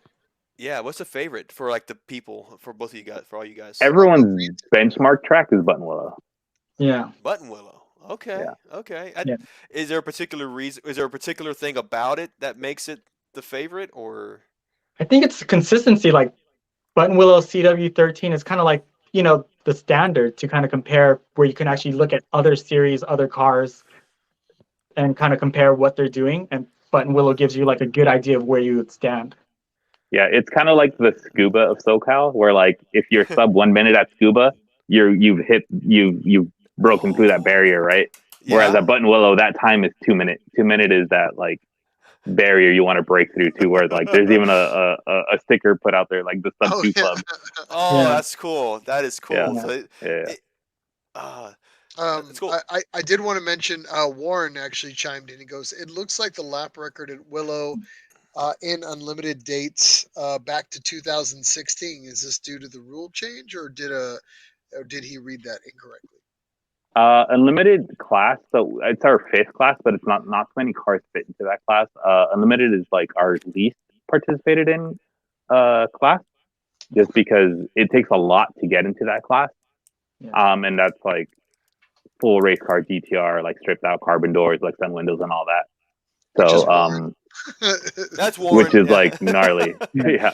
So like Yeah. those kind of cars don't really come too often, just because most of our drivers are very much like your normal layman with their street cars that they come out with to the track and stuff. Well, you might have to start taking that into consideration, because you guys are going to be growing. I mean, if you're continuing to grow, and then being in now and potentially in magazines and podcasts, if you will. Yeah. I mean, you have to maybe up. think about. Yeah, you always have to look at for the future. Maybe something to consider. Yeah, for sure. Yeah, like I said, we're always willing to do changes as long as like we'll deal the with that numbers growth. and the data's there. Yeah. We'll deal with that growth when you get there. So Exactly. Yeah, it started as like a whole bunch of friends just wanted to run at the track and like really build motorsports and get more like cars like ours out there. And now we're kind of getting over here, so we're like, oh, hey man, you got to start kind of looking at stuff. You mentioned there was a new track coming for 2023 in your area. Yeah. So again, back to Button Willow, they're kind of doing the same thing that Willow Springs is doing, having multiple tracks on their compound. So Button Willow's building a track right next to their main track, and it's been something we've been looking forward to for several years. Pre-COVID, like it was something that was going to be like in place, and delay, and now we're looking like we finally have a possible opportunity to run on there after summer. Yeah. So we have our current schedule set. But once that track becomes available, we're totally redoing the second half of our schedule to include that new track. Okay. Yeah. And you know, I want to I guess clarify on this one too, because we've talked about you guys, obviously the experiencing that you've seen with your drivers and the drivers, their cars and stuff, but you guys also drive in it as well, right? I mean, we drive on track. Yeah. We definitely drive. We were all drivers first, for sure. Yeah. We're all still drivers. I want to make we don't sure, necessarily compete, just because it's like a bit of a conflict of interest type of thing. If we end up like competing and taking series points, and we're the rule makers, so we try to keep that separate. The only thing we do kind of allow ourselves to do is set down times to set records, just because time never lies. There's no politics, there's no nothing when it comes to putting down a specific time. We do allow ourselves to take those records if we do put down the time for it. But that's pretty much all we'll do. We won't like take any series points or podium positions or anything like that from our drivers. That's a cool thing too, because I mean, like for Miles and I, we did a car show for a number of years. Not a track day, but we did something similar where, as part of the car show, we weren't ever a finalist in the show, because as judges, I can see how easily people could think that there's a bias involved, right? Or right. Also with like raffle prizes, we're like, we don't claim raffle prizes because right. for the same reasons. Exactly. So I like the fact that you guys do that. That's cool. Again, like I said, numbers don't lie. If there's a personal best or a track best or a series best, there's an integrity factor there. So yes, exactly. Yeah, exactly. I mean, not to brag, I have 2 of the records in my Z. So yeah. I'm gonna try to work something in. Like I'm trying to be the guy that's not running like the problem like with the drivers, like kind of helping them out and like actually get some seat time for myself. That'd be probably my main goal for this year. Yeah. Well, just wondering. So the 2023 season is just getting started. I believe y'all's first race the first round is in early February. Is correct? Yeah. I think it was the 11th. I hope I got February 11th. My dates right. Okay. Yeah. I mean, at Streets. At Streets of Willow. Yeah. Mm-hmm. Is there anything in particular about this season that makes it different than the others? Are there any news that's happened since the last season at all, or what's this season look like in your opinion? I think the influx of the front wheel drive guys is something to look forward to. We're definitely looking forward to them coming and joining us, seeing what they can do, and what we can do to accommodate them as well. I think that's fresh blood is always nice. Yeah. Okay. New energy bill is awesome too. Yeah. Yeah. Yeah. Okay. Yeah. That'd be like one of the biggest things. That's and awesome. Definitely like probably this season, trying to get more like media out, like start sharing the series more. Sometimes like we kind of get stuck in our own little worlds, like amongst all the drivers and us, that we forget to like, hey man, like we need to kind of like share this, grow it, because there's more than just us doing this. There's like a whole community of like Nissan enthusiasts that definitely would love to kind of like reach and tap into and let them know about it so they can have access as well. Yeah, I think the next biggest group we want to like really tap into are the new GTR guys. With everyone importing R32s and R33s and soon the R34, like we do want to bring those guys in and like, hey, show off that GTR racing heritage on track. Yeah. So that's a good. That sounds like a good preview for 2023. Yeah, it'd be great to see a Z GTR rivalry on track for sure. Yeah, I bet. Are there any major rivalries like currently at all based on? Is there bad? I wouldn't say bad blood, but like friendly rivalries. So our Class 3 drivers kind of like share this friendly rivalry. They're always within like fractions of a second between each other. So definitely those guys. It's a friendly rivalry. When any of the committee guys want to race on track, they're always like, we're always gunning for each other as well. Yeah. Oh yeah. Okay. Oh yeah. Well, definitely. We're very competitive. Yeah, a lot of the drivers forgot that I used to I started off like driving on track, and now most of them are like, "Wait, you used to drive on track?" I'm like, "Yeah, man, I drove before. This is what I used to do." Yeah, So Yeah. I you can't definitely be. have some ground I need to gain back against Edgar. Yeah, can't be a has been. Yeah, Ah. yeah. And probably like the worst part was like seasons ago, like my 240 was actually used by another driver to complete a season, and Jeez. it's kind of weird like having your car like run these crazy times, and then all of a sudden you jump in and it's like, why am I so slow? Ooh. Yeah. Yeah. Yeah. So things to work at. Nice. Gotcha. Yeah. I wanted to do something, and for those of you that are online with us, we wanted to kind of open up a few questions from the audience. So for those of you that are live with us online, write in the comments section. We want to know if you've got a question for Edgar and for John. We'd love Or to about share it with setting up them. your car or Yeah. anything like that. These are the guys to ask right now. Like if you have some general questions or you're thinking about attending maybe an event in your area. Now Mhm. I did want to take it a little bit back. Haley had a questions. Mhm. Now, do you have any plans to kind of come to Texas? And then I'm going to double that with somebody else. Mhm. Brought it up. Said I would love to see Nissan Challenge Series come to the East Coast. Now, Mhm. I put those on the back burner because we talked a little bit Yes. about that. But go Right, ahead right. and Yeah. bring that up. And, yeah, go for it. So we are working with Z Club of America to kind of expand our reach with Willard, and he has connections with NASA Northeast. The president of the club is actually the NASA director out there, and they are going to be implementing the Nissan Challenge rules book into the NASA HPDE events out in the East Coast this year. Yeah. So NASA Nice. Northeast is going to be running, our framework of Mhm. rules for Nissans with their HPD events coming up this season. Yeah. The goal is, we'd like to see this like go nationwide. You know, maybe have something like every year where we all get together, like, in some central location and, just have a big party battle. Yeah. Honestly, I wish again similar to someone what had written in Texas. I mean, I think, oh man, if there was something like this, in the Southwest or here in Texas, man, I'd be all over it. I think it would have definitely got me because track. For me, as I've grown as an enthusiast, I've been leaning more and more into time attack and track days, and I just haven't I haven't given myself enough opportunities to do it. And I knew that if there was something like Nissan Challenge in the Texas area, it would have definitely got me into the seat sooner too. So I hope you guys grow, keep on and continue to grow. Uh, yeah. Yeah, We did have another definitely trying to question. extend our reach. Yeah, Yeah. yeah. I, Yeah. I wish more power to you, man.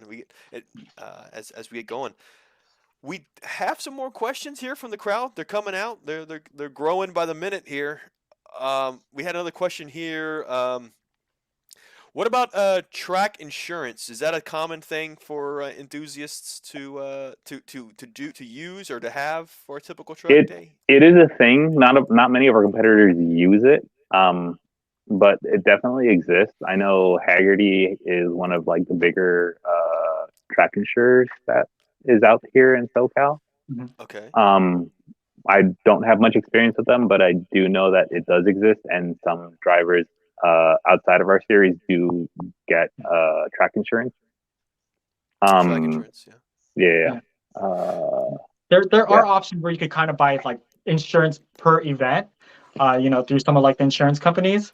So if it's something that, you want to make sure that when you go out, you're fully covered, like there are options that you can pick up a coverage for that day, or right. maybe kind of like work it into like some kind of like policy that you have with like some special like, insurance provider.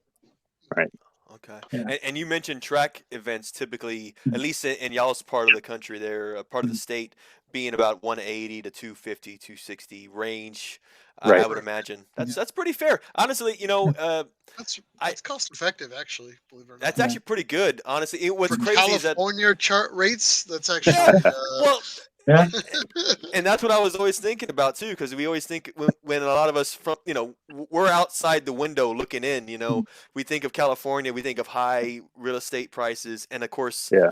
things Yeah. like entry fees for track days being larger, We more than figured it would be normal. But ungodly, but it's actually not. I that's guess pretty fair. it's probably the Yeah. most Yeah. expensive thing is going to be the gas, right? Yeah, So pretty much. The two more expensive That's- tracks we yeah. do have here are up north. So okay. Laguna Seca and Sonoma, which are crazy facilities to begin with, which is reflected by the price of entry. Like say an unlimited decibel event at Seca is like almost $500. Okay. And then Sonoma is probably around the same thing as well. But again, they are like top of the line facilities and iconic tracks, so they definitely call for those high prices. But most of the other tracks we do run at, like they're a lot more reasonable. What's great is one of the tracks we do run out a lot at Chuckwalla, they have cabins on site. Whoa. So yeah, so the owner was pretty smart about it because the closest hotel is like 45 minutes away. Woo. Yeah. Yeah, Really in the so middle it's of out in the middle of nowhere. the desert, and he has Yeah. about maybe 30-ish cabins, That's and a they're lot. pretty nice. Yeah, they're Nice. pretty nice.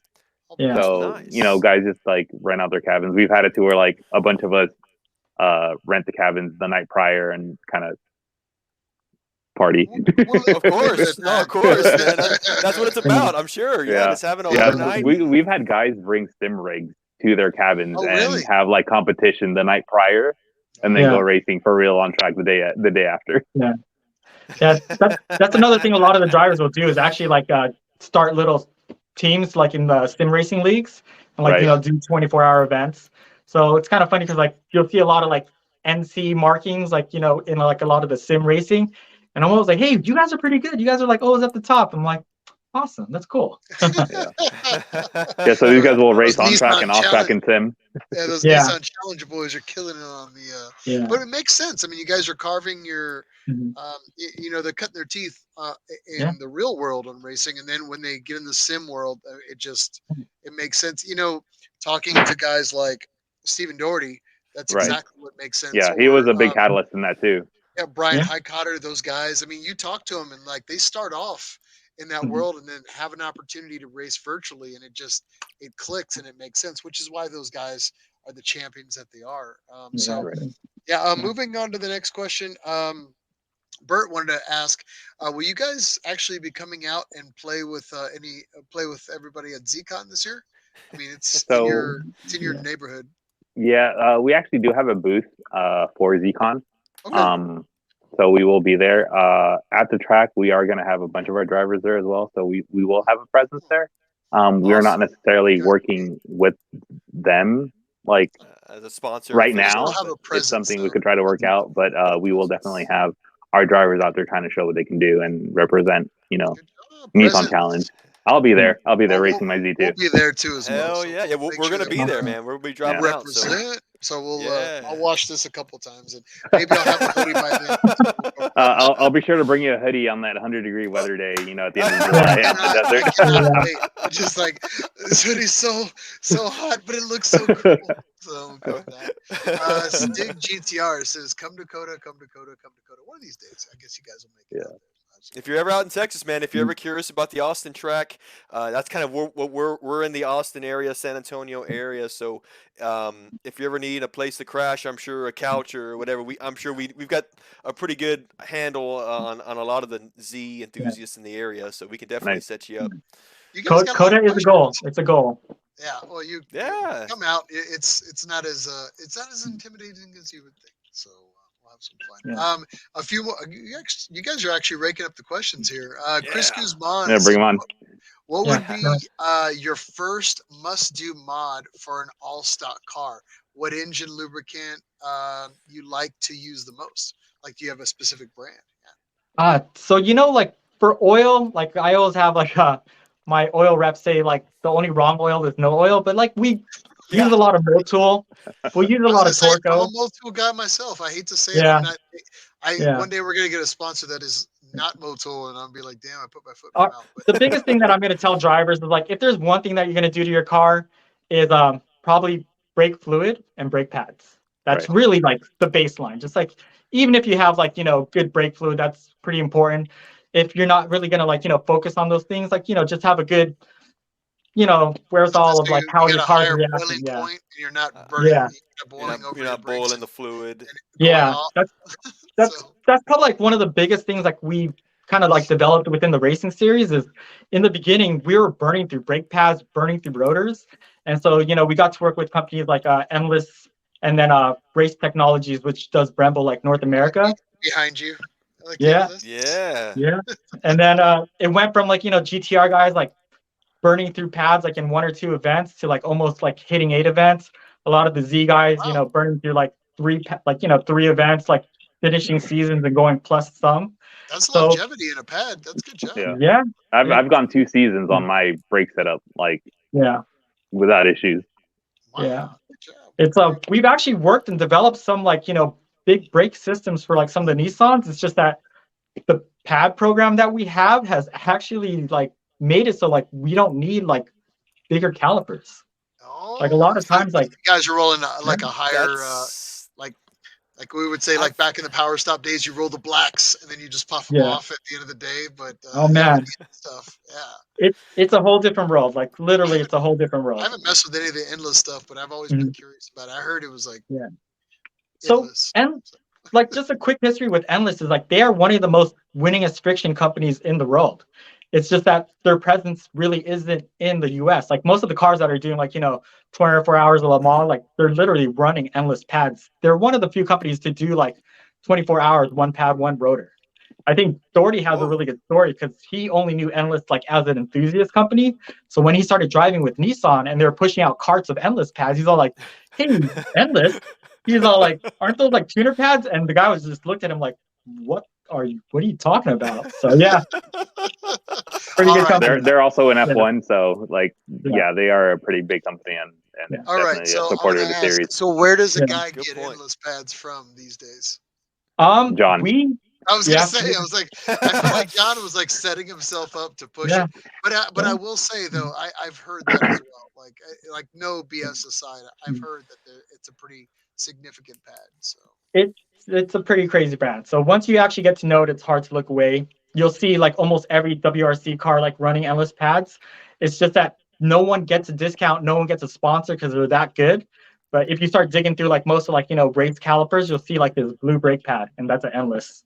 okay. Yeah, yeah, Yeah. yeah. That's A awesome. few more questions Let's here see. now. Yeah. I'll just mention here, Warren, who he's an avid racer, said brakes are worth 1,000 horsepower. It's like, all right, well, but I will brakes will agree with keep you on him. track. Yeah, brakes will keep Yeah. you on track. We'll gotta go from there. So, Yeah. a few more things, and we'll sidestep here a little bit. Ali Filetto is on with us, and he said, here with front wheel drive SR20, it's stock boosted. I'm leaning towards class 4 rules, but it's boosted. Would I get ruled out for it being boosted? Me and my car aren't very fast. So I'll take this one. Yeah, anything boosted automatically takes you out of class 4, just because class 4 is NA, all NA. So and those NA guys are like 120 horsepower, or if you're Z32, it's like 180 horsepower with a 3,400-pound car.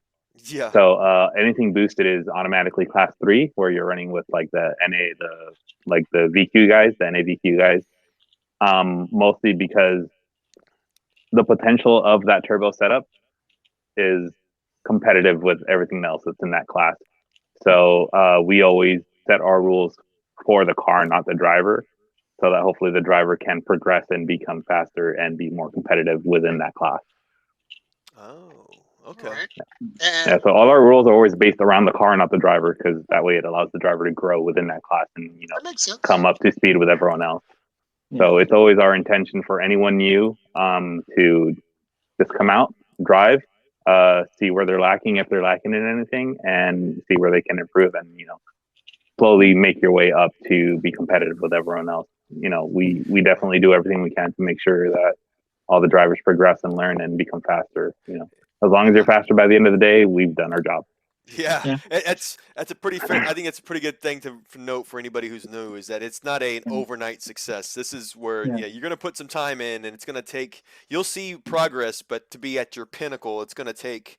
I would imagine, even years to really. It's an ongoing quest. I Yeah. imagine to keep going. There's Yeah. there's no limits. You can just keep on going with the more Yeah. dedication and money. Yeah, Right, we've There is got right. to. one thing I As want much to as we say. are like a sorry. Oh, As much as we are like a competitive series, like Yeah. it's definitely like John said earlier, like a racing school. You come there to improve. That is our bread and butter, our core. Driver improvement. Yeah. Yes. Yeah. So So one big thing. go Yeah. ahead, John. One big thing I always tell like new drivers that are coming out is like like don't try to come out and like try to impress everyone being the fastest or like just like hoping you're like automatically like top dog. Like that might have happened like in the beginning of the racing series where a lot of us were just fresh and you kind of like pop in and like be really good. The big thing that like most of us are looking for is like even like all the experienced drivers, like we're just happy to have new people out. Literally, like we see a new face, like we're excited. Like we don't care like how slow you are, how fast you are. It just matters that like you're out with us and like we're all having fun. Okay. That's I would great. take a few more questions, and we're gonna coming up on the 2 hour mark, like we normally do. But I wanted to give Jimmy Boost wanted to give you guys a shout out. Say, hey, I know those guys, Oh, and it looks like he's saying a big thank you to everything that you do. So thanks, Jimmy, for the kudos. Yeah. A few hope to more see you more questions. even this season. Yeah. Well, we'll see if he commits to putting on a post on it. Say he's going to go for the upcoming seasons. Justin Eastman said, approximately how large are your run groups? So Okay. on a busy day, 20 to 25 cars on track. But lately that hasn't been the issue. Normally it's like anywhere from 10 to 15. Since we've seen a lot of like a massive drop in like driver participation across the board. At least like per event. And the tracks are pretty big. Like most of the bigger tracks are about 2 miles long. So there's a decent amount of gap. And what a lot of what Speed Adventure does, our host does, is they actually pre-grid everyone by time. So after your first run session, after you've set like a time, your next session out, they'll order everyone by their time. So all the faster guys will always be up front, and all the slower guys will be kind of out of their way. Okay. And that really does help in track traffic and trying to get around the track without like too much issue. Okay. I wanted to give and then the last one here. Well, it's not necessarily a question, but it looked like Charles Park with Power Tricks actually put in here. He said seat time is definitely the focus. Driving experience is the key. Driver mod first. And I see Charles's updates all the time through He's a regular Facebook for and you everything guys, else, right? and he's a regular Yeah. for the event. But I also love his pictures. He always does a great job with doing the event justice and posting stuff up. And I Yeah. feel like he's a big hero for the event for you guys. Yeah, he's a So, big supporter. We've known him for many years, so he's definitely a big supporter, and we definitely enjoy having him out. He's been using the series as a proving ground for all his parts, so it's been like mutual benefit. Exactly. Charles, Yeah. good peeps. So yeah, I'm glad he got to be on with us here tonight. With that, we'll go ahead and wrap up. I don't see any other questions. I think we'll just kind of move on with that and go on from there. But I wanted to ask you guys: did you want to give a shout out to any teams or any sponsors at this time? Yeah. We ended up like coming up with a pretty good list of people that we really, really do want to like recognize who've supported us throughout the years, who've been Go there since for the it. start. So most of the companies, Endless, of course, they've been a big supporter of the series since the start. SBO Parts, Race Technologies, CWestGT.net, Charles Park at Power Tricks as well. He's been like a massive supporter in these past few years. Folka, he's done a lot of Mario. He's done a lot of media and support for us as well. All the drivers, like the series wouldn't be anything without the drivers. They've helped. They're literally the guys that fed new drivers to us. So without them, our series would not have grown the way it has. And obviously a lot of guys from the beginning. Stephen Doherty, who's been a massive catalyst as well with like opening everyone's eyes to self-improvement more so than buying parts. Some of the guys in the beginning, Mike True at True Performance, who worked with John in initially starting the series. Greg Seaman, he definitely put in a lot of work and time early in the series with John and Mike to help grow and nourish and set the first first set of rules that we had for the series as well. Jesse, all the pictures you see Charles post is Jesse at SoCal Motorsports West. He's like one of the few printed magazines that he self prints. He's been doing a lot of work for us, and like all the most of the pictures that you guys were posting on your slideshow were his pictures. He's a great photographer. He's been putting in a lot of work and trying to like spread the word about our series as well. Those are great shots, by the way. Yeah. I love them. Some of our longest competitors, Nazar and Malco, they've been supporting us since like the beginning of time of Nissan Challenge. Yeah. So, and they've been definitely one of our our part of our core driver group, and always willing to spread the word about us. So we definitely want to recognize them. And Jeff Willers now, who has been working with us and trying to get our word out with Z Club of America and helping us have that relationship now with NASA Northeast to try and get our rule book and our setup out in the East Coast for those guys to run now. So that's pretty much the gist of it. So you guys are, the future is potentially the East Coast series. Man, you guys are not sleeping, and you're just going to be running all over the country. Yeah. So you got some big plans in the future. So yeah, kudos, we're trying. We definitely it's gotten to the point where like we've crawled out of this hole that was COVID, and trying to gain traction again, because definitely COVID did take a big hit across the board to anything driving related, with like tracks getting shut down and all that for like a good while. And obviously money becoming a little bit more of a commodity for racing than anything else. So we're definitely working towards trying to gain back that traction and build up back from that, and trying to make this a better experience for all the drivers, having more drivers come out and support us and us support them on track as well. Yeah. Oh, one more shout out to Brian Hendricks. He was one of like the core guys back in the days. Like, awesome guy. Definitely was like, a mentor to a lot of us as well. Like the younger drivers. Yeah. That's awesome, man. Yeah.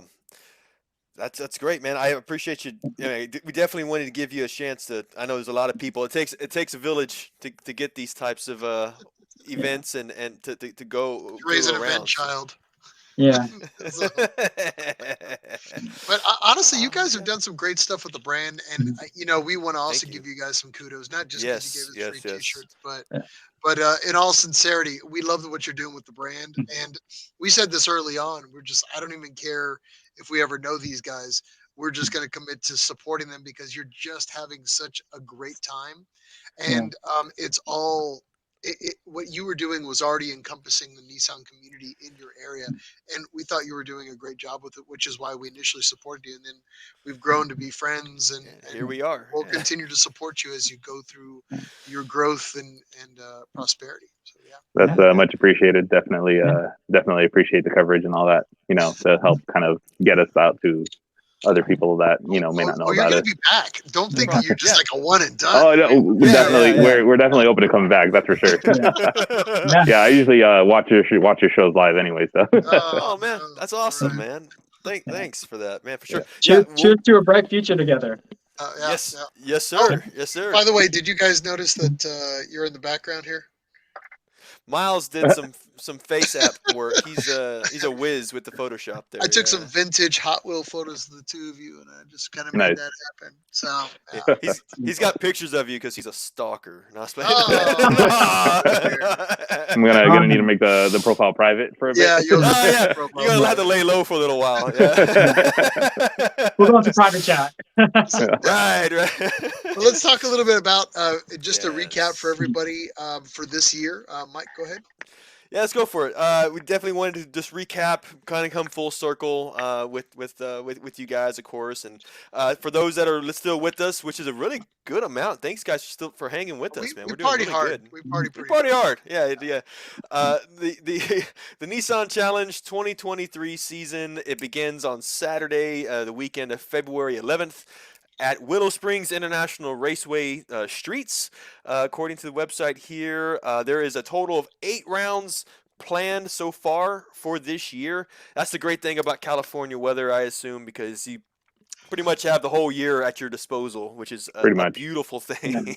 We try to avoid the summer, but yes. Yeah, Yeah. yeah, the peak, the blistering 95 degrees. No, I'm just No, no, I that's was not like, true. you guys got no No, room to bitch, but we yeah. get like 110, 120 track temps. It's Oh, Oh, pretty damn especially hot. out in oh, the desert area. That's true. yeah. That's Yeah. Yeah. true. Yeah, Try yeah. 100 days of 100, bro. So yeah. Ah, man, Just, man. but I that's want to awesome. put a call to action for anybody who's interested after listening to this chat that we've had with you guys. That we want to encourage for anybody who's interested to reach out to John and then to Edgar with Nissan Challenge. I am assuming there's still time to register for Yeah, you can even the register up until the February morning of. morning Yes. of. Is there a particular site? Do you want to direct them to a particular site that? Speedventures.com. They're our host. They handle all registration, all the fees, and all that. So, yeah, that'd be the place to go to for any kind of registration.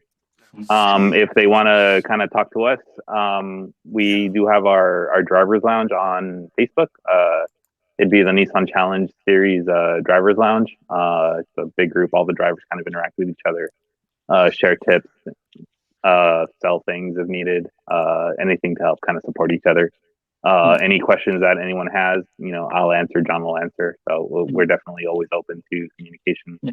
Yeah. Anyone can just directly message me as well And, if they have any questions with regards to like modifying or whatever. and a call to action on that. I mean, definitely everybody that's listening to the show, we want you to go to the Facebook, the Nissan Challenge Series Facebook page, and get on there, like it. That's all you got to do. Continue to support it and share it.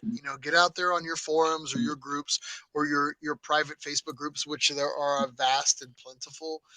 Get out there and share it. Let's try to get the name out there for the event and make sure that you're doing your part to kind of push that in the Nissan communities and get the knowledge out there and get that brand out there for them, because that's what we need to do for these type of events. If you want to see these kind of things in your area, it all kind of starts with that. So just make sure you're continuing to support that event by going on that page and sharing and liking that. So Yeah, yeah. that's my call to action. Yeah. Yeah. Go ahead. Like any questions like anyone has, just, like feel free to talk shop with me and Edgar. Like anything technical, like I like to talk about cars and mods and kind of things in the works, like kind of like developing stuff just to make like the cars faster. So definitely that's kind of like my strong point there. Nice. Awesome. Okay, so if anybody has any right on. speed questions, like or modification questions, definitely hit you up. Okay. Yeah. What I'll do here too is that I'll get all of the ways which people can contact you, and I'm going to put them in the show notes. So for anybody who's interested, check out the show notes, and we'll go have those contacts or links to find John and Edgar. Instagram? Do y'all do Instagram at all? Or Yeah, we have an Instagram, Nissan Challenge. do you? Okay, cool. The hashtag Nissan Challenge, is that right? Or Yeah. I We don't have anything too out there. We were able to grab that name, Nissan Challenge. no underscores, no dashes, no nothing. You stole it straight out of it, man. You got lucky. Yeah. Great Good Nissan job. challenge. Yeah. Yeah. Hopefully Yeah. Nissan doesn't come after us. They'll go after us before they go after you. Trust me. So, a cease and desist. We'll let you know it's coming. So don't worry about it. We'll get you out early. Awesome. Well, we want to say thanks, guys, for joining us, making the time. I really enjoyed, honestly, this week. I mean, just the number of times that we were able to get together, man. This has been a lot of fun. I feel like it's been really easy to talk to you guys, man. Again, it makes it so easy just talking cars the way we have, Yeah, we've been having fun prepping everything. It's awesome. So. Yeah. Matching clothes, all shirts. Oh yeah. Wow. Yeah. So, Got it, now, man. so are you guys? So I'm just gonna say that. By the way, this is a fabulous fitting shirt, and I just don't say that just to say it, but it's actually like you guys did a good a good shirt vendor because I like normally it's not itchy or anything. But can Yeah. people pick up any of this merch like through a vendor of any sort, like stickers or shirts right now, or So we hats do or have shirts. We do have hoodies. Shirts are like 25 each, okay. okay. and hoodies are 45 each. So they just got to contact us, and we'll get it out to them. Nice. Yeah. Yeah. Direct. Just contact you guys directly. You can make that happen. Yeah. Yeah, And yeah, or we'll just try to in make the group as well. we'll try to work to make everything easier to like, access like information, media, etc. So Nice. that's the You're goal. because you're there, man. You're at that level. You're Oh Yeah, man. you're Yeah. growing. So We just a couple friends racing at the track and like here we are. don't let it go to your head. Don't you can't be all yeah, don't get all fancy on us later on. No, Don't get all Kardashian on us later on. All yeah, yeah. right. definitely not. Definitely not. I wouldn't think so. But yeah, again, thank you guys for coming on. We Thank you. again, we cannot mention enough how thankful we're for having you guys on. And again, for anybody listening, just make sure you're continuing to support these guys. These are the heart of our community. These are grassroots guys. This is exactly what we need to kind of continue that on. Let's wish them the best of success. And again, Yes. thank you for coming on with us tonight. So Thank you again. Absolutely, Thanks. guys. we're No, gonna, thank we're you gonna for having get us on. you to the Yeah. green room until after the show. So get in there. So enjoy some virtual water and virtual snacks. Sit tight, man. Yeah, Yeah, we're for going to sure. wrap up here. Yeah, yeah. So again, guys, I hope you guys enjoyed this interview that we've had, this chat that we've had. We definitely look forward to doing more of them with John and with Edgar, and also covering the Nissan Challenge throughout this year and upcoming years as well. Man, this is. I wish I lived closer, man. I mean, maybe, like I said, Yeah, this. we got to make it to one at least. So Well, we we'll be definitely out got to there support these guys. this summer, man. We're going to be out there at least to meet them in person, and I'm driving my Z out there. I'm reluctant to get it on the track just because I have to drive it back. But maybe I will. I don't know. You could just break it halfway and leave it at my house in New Mexico. So we'll just leave it. We'll go That's that true. Yeah, route. you're halfway between San Antonio Yeah, and it's only California 13 now. hours. Like I'm Oh yeah. literally the halfway point. So just dump it there and we'll call it a day. So. Right, right, right. Uh, and then, yeah, but again, everybody that's been on with us tonight, it's been a doozy. It's been a long one. But again, thank you for hanging in there. And thank you for continuing to support the series, support the podcast as The always. podcast. Yeah. The podcast, yeah, thank you. Continue to like, follow, and subscribe us. Mike, give them the deets. Let's go for it, guys. Now we are on most major social media platforms, primarily Facebook. You can type in Nissan Nerd. You'll find us also through Instagram, hashtag Nissan Nerd.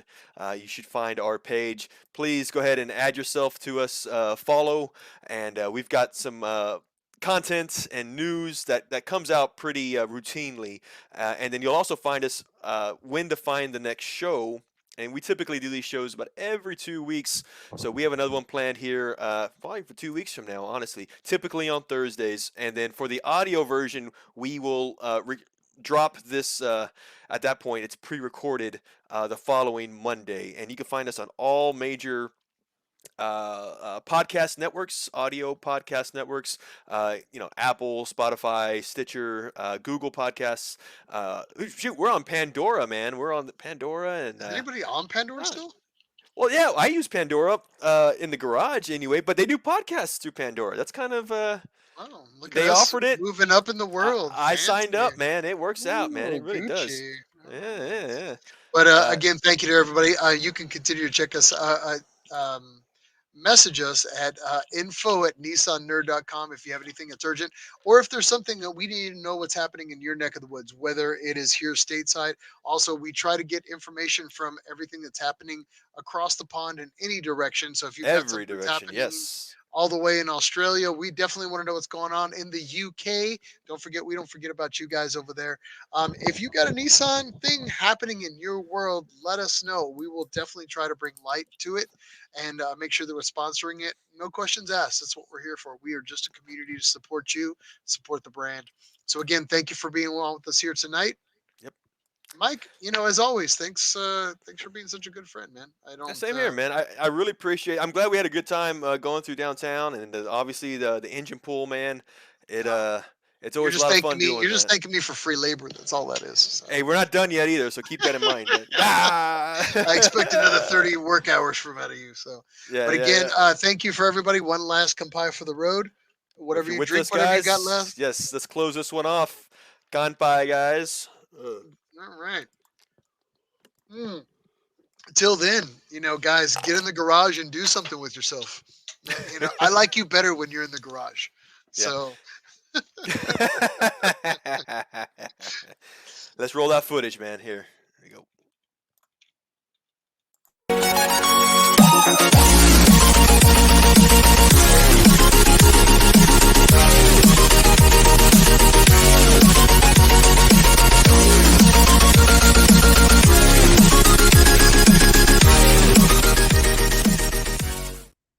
oh man, you guys made it. Yep.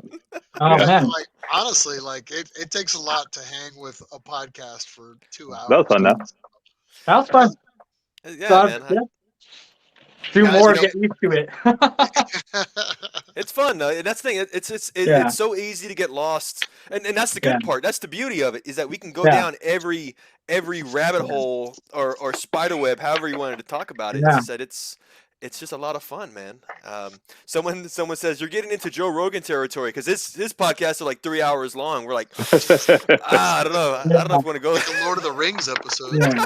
Lord. So, To be but- honest, we could just keep going. That's funny. oh, That's dude, true. this is Yeah. this is the dork Dude. part. This is like my best part because we just start talking. It's like, dude, you Yeah. mentioned that, yeah. Dude, Okay, Leaf. Yeah. What would you Now- drop now- a Leaf into? A Leaf engine. Do it. Yeah. What's up? Would A you Leaf do engine? SR? Yeah, Yeah. in an S chassis. Like drop a Leaf electric motor into a car. So you don't had to get don't creative. do it. If I had to get, yeah, you know, if you I've always kind of like imagined like crate swap, like electric, like on a 240. okay, all right. it would be cool. I mean, Yeah. it's and I always believe that there will still be an option for gasoline and internal combustion engines. It might They'll be always more do that. expensive in the Yeah. future, but I still think it's going to be on tap. But to make a kit where you could still just drive that classic looking 240 with EV power, to me, that I feel like there's a real potential in that. I It would mean, be EV insane. is the future of racing. Yeah. We have a lot of local tracks installing superchargers as a priority now. Yeah. Like Seika has a bunch of superchargers. Oh. Buttonwillow, at their second track, they've installed a bunch of Tesla superchargers as well. Because the Yeah. Tesla racing scene is pretty big. Superchargers, you mean like the EV chargers, right? Yeah. Correct, So yeah. I actually worked with the Tesla Model 3s like when they first started on track. It was actually like a handful of our GTR guys jumping over into like, Teslas, like their wide Teslas. And so it was pretty crazy. Like we started from like stock Teslas to getting companies to like make stuff for it. Yeah. And surprisingly, those cars are fast. And I felt kind of weird because I was on track and I jump into the car and then like the moment we like start running off, like I'm yelling, and then I realize it's dead quiet. It's like just quiet. And you're like, yelling. There's no and engine growl over yeah. the whole thing. So I'm just sitting there. I'm like, all right, let's go through this and that. But dude, those cars surprisingly like, I thought it'd be like a big boat, like a Model 3 would be a boat, but it's actually really capable.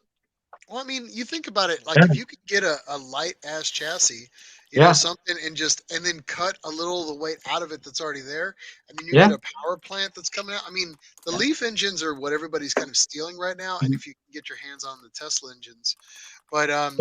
you're seeing them come through with LKQ assemblies. Like LKQ sells all the used engines. Yeah. They're Yeah. like it's crazy. It's like just blows Yeah. me away. I'm really curious like how Nissan's gonna handle like the whole electric. Dude, they're killing. I'm telling you, that's where Yeah. they're dumping all their coins right now. Like Okay, it's so literally, they're really going yeah. for it.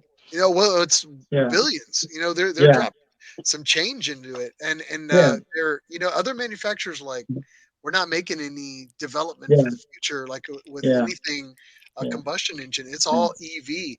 But Nissan's like, well, hold up, hold my beer, and we're gonna try something. So I really think like this could be the. What's crazy is like you never.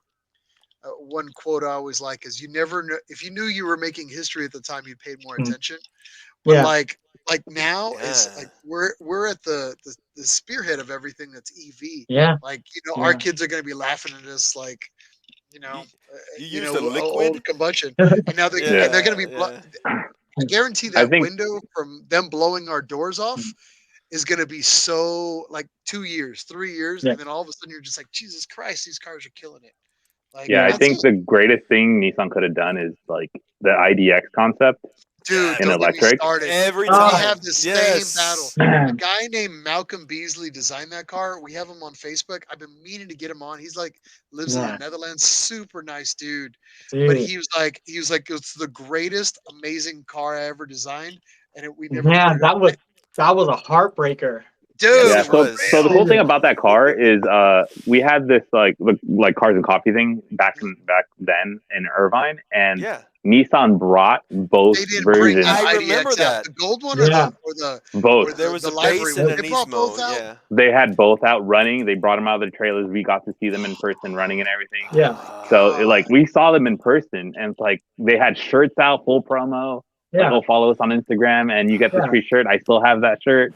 And It was Yeah. like from green there, they light. went to the Peterson Car Museum to show off the cars, and then it just died. I And was it's waiting like, for it. I was like, I made no commitment to buy anything new because I was waiting for that car to buy it. and then now Peugeot has a version of it. Have you Don't seen get the me started. Peugeot version of it? Wasn't it like No. Hyundai or something that just dropped it? The Peugeot was it? I thought it was like Hyundai Yeah. or Kia. No. That, So if you look up like one of the Peugeot EVs, it looks eerily they similar to the stole it. IDX, and I feel Oh, like they dude, stole the bummer. design to Peugeot. Because if you Uh, look at that Wow. car, it's like that's the IDX. What they're doing over there, it should have been Nissan. He'll yeah. comment like occasionally, like Interesting. somebody will talk about the IDX being like the greatest. The tag is the greatest car that was never made, and it Yeah. was just like, Yeah. and they kind of brought it up, and I message him once in a while, and he's like, "Yep." He goes, it's a constant reminder. Like every month, somebody sends him something. He's just like, I know, dude. Like it would have been The a better RC car. Leaf too. Like I was like, man, that thing's awesome. Like, Yeah, no, the what's up? RC's coming out. No, Yeah. but you know what's crazy is like, so Nissan has that like history of just like we don't want to do full commitment to something if it falls in its face. Yeah. Datsun, I mean that's where it kind of all. That's it Yeah. was But an like we talked about experimental. this Yeah. EV Mhm. Roadster that's coming out, and Yeah. there's no committal to it whatsoever, Yeah. and they don't want to brand it underneath a Z or an S chassis. We thought it was Yeah. gonna be Sylvia, because Yeah. originally I thought it was gonna be like they're gonna take the Sylvia name and throw an EV to it, and that's the rumors that we were hearing. Or Yeah. I told everybody that I can mention like at Nissan when we get in front of them, I was like, go back to making like a hard body and just make Yeah. it EV, like something small. It doesn't, Oh, yeah, dude, it's that not would be crazy. a light body chat like Yeah. not a midsize truck. Screw the midsize; it's already a saturated market.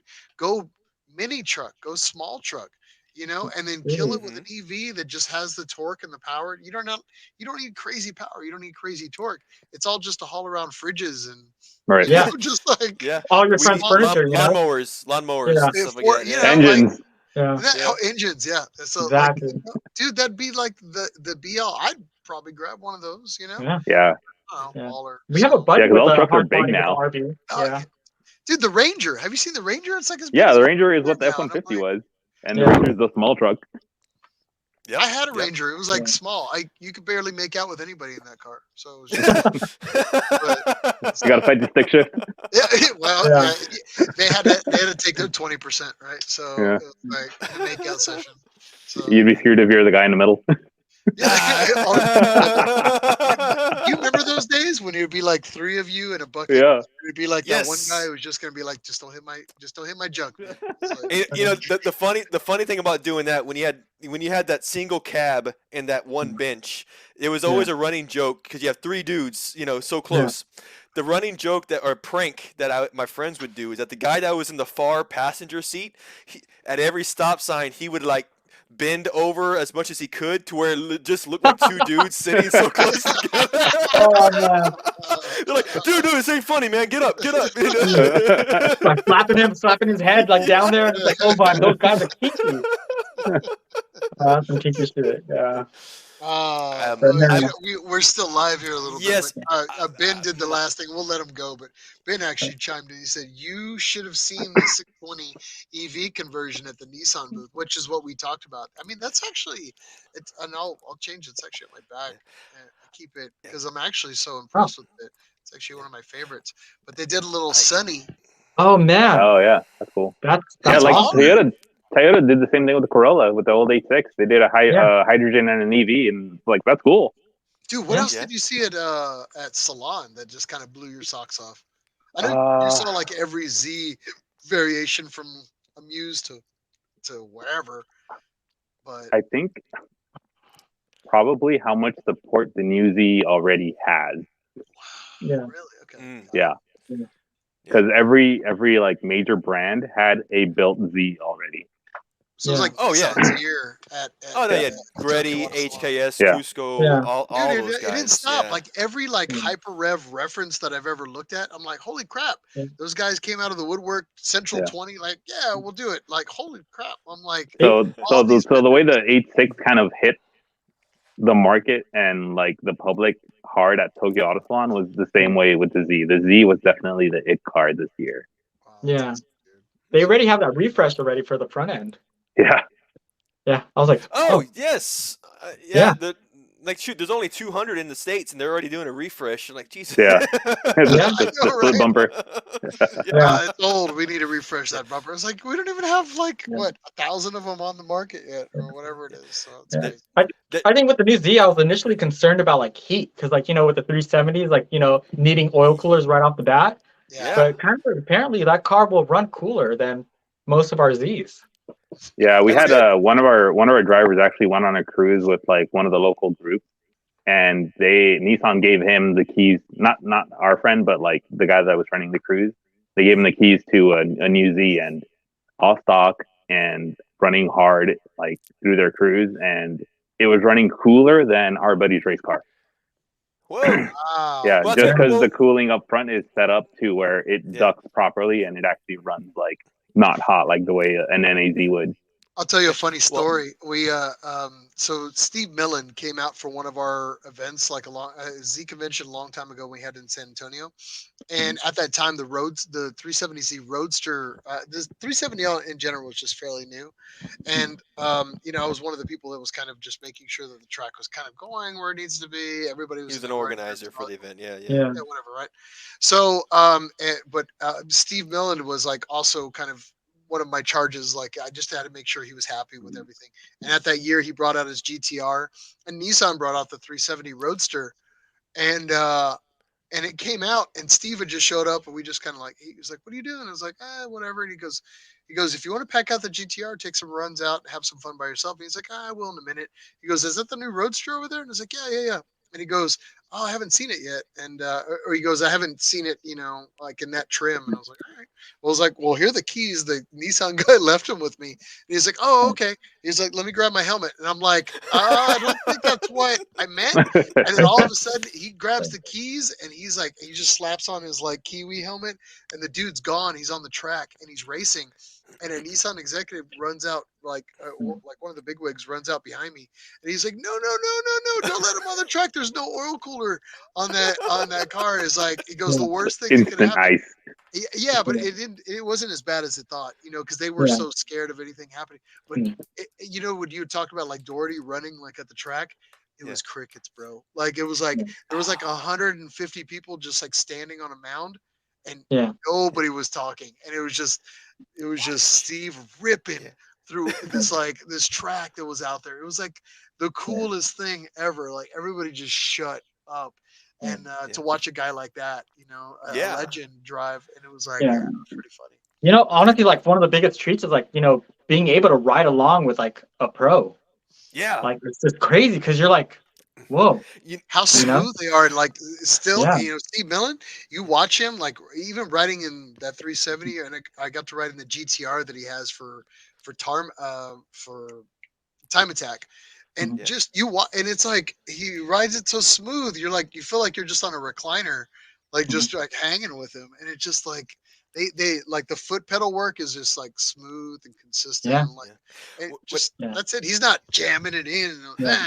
It's just not, dude. Like I, they're yeah, I'm glad you mentioned that too, because earlier you were talking about that, and I had such a good analogy, but it would have completely disrupted the chat, So I'll say it now, man. You're talking about professional or just better drivers in general Mhm. driving your car. To me, Yeah. it felt like, if you're a musician at all, let's say you're a Mhm. guitarist and you have a Yeah. guitar and you take it into the guitar shop, oh, I'm Yeah. trying to get it repaired, and the guy behind the counter, you always know that musician Rips it, guitar guy yeah. behind the counter, he just shreds on your guitar, and you're like, damn, I didn't even But know my guitar could do it's so that, sad. Like, what the heck? How do I do that? I was Yeah. gonna come up with Yeah, another yeah. analogy, like a porn star taking your wife and you're Oh like, man. damn, I didn't know that could happen. But Yeah. anyway, leave it at that. So Yeah. Yeah. Do you know when Doherty started hitting the berms like at Chuck Walla, I was like, holy shit, it's a real thing. And he's Oh, like, yeah, bro, you just gotta ride these berms, hook it on the inside, and like, you just like shoot yourself out of these like I was like, what the fuck? That's crazy. That's crazy. I was like, that's a real thing. He's like, but you have to know which ones like, which ones to hit, or like, where the if you're sweet like spots if are. you missed it, you're done. And I was like, damn, this is crazy. Wow, man. Yeah. Whew. Good times. Well, Good times. well, let's drop off the chat anyway. Thank Yeah. you for anybody that stayed on with us for the parking Yeah. lot chat. You're more than Yes. welcome to Yeah. like step This is off. this, So, this has probably been the longest after credits chat. So this is our record with you yeah, guys. you So guys get yeah, the Yeah. there record you for go. that You one. guys get the record So, for that Awesome. one. So it just Nice. yeah. you don't Nice. pay attention. Nice. It just happens. So, wow. Yeah. All Yeah. right. Let's All get right, technical guys. sometimes on stuff. Cool. Yeah, yeah, yeah. Yeah. Well, For let's those, drop off all those guys. Come on. Yeah. yeah. Thanks, guys. Again, Yeah. we'll talk to you All guys in right. 2 weeks. We'll go from there. All Yep, right. I'm Awesome, good. man. Oh, You guys you're have a on. good night. Have a good weekend. We'll see you. You guys have a See you good one. soon, Thank man. you. All Yeah. right. Bye.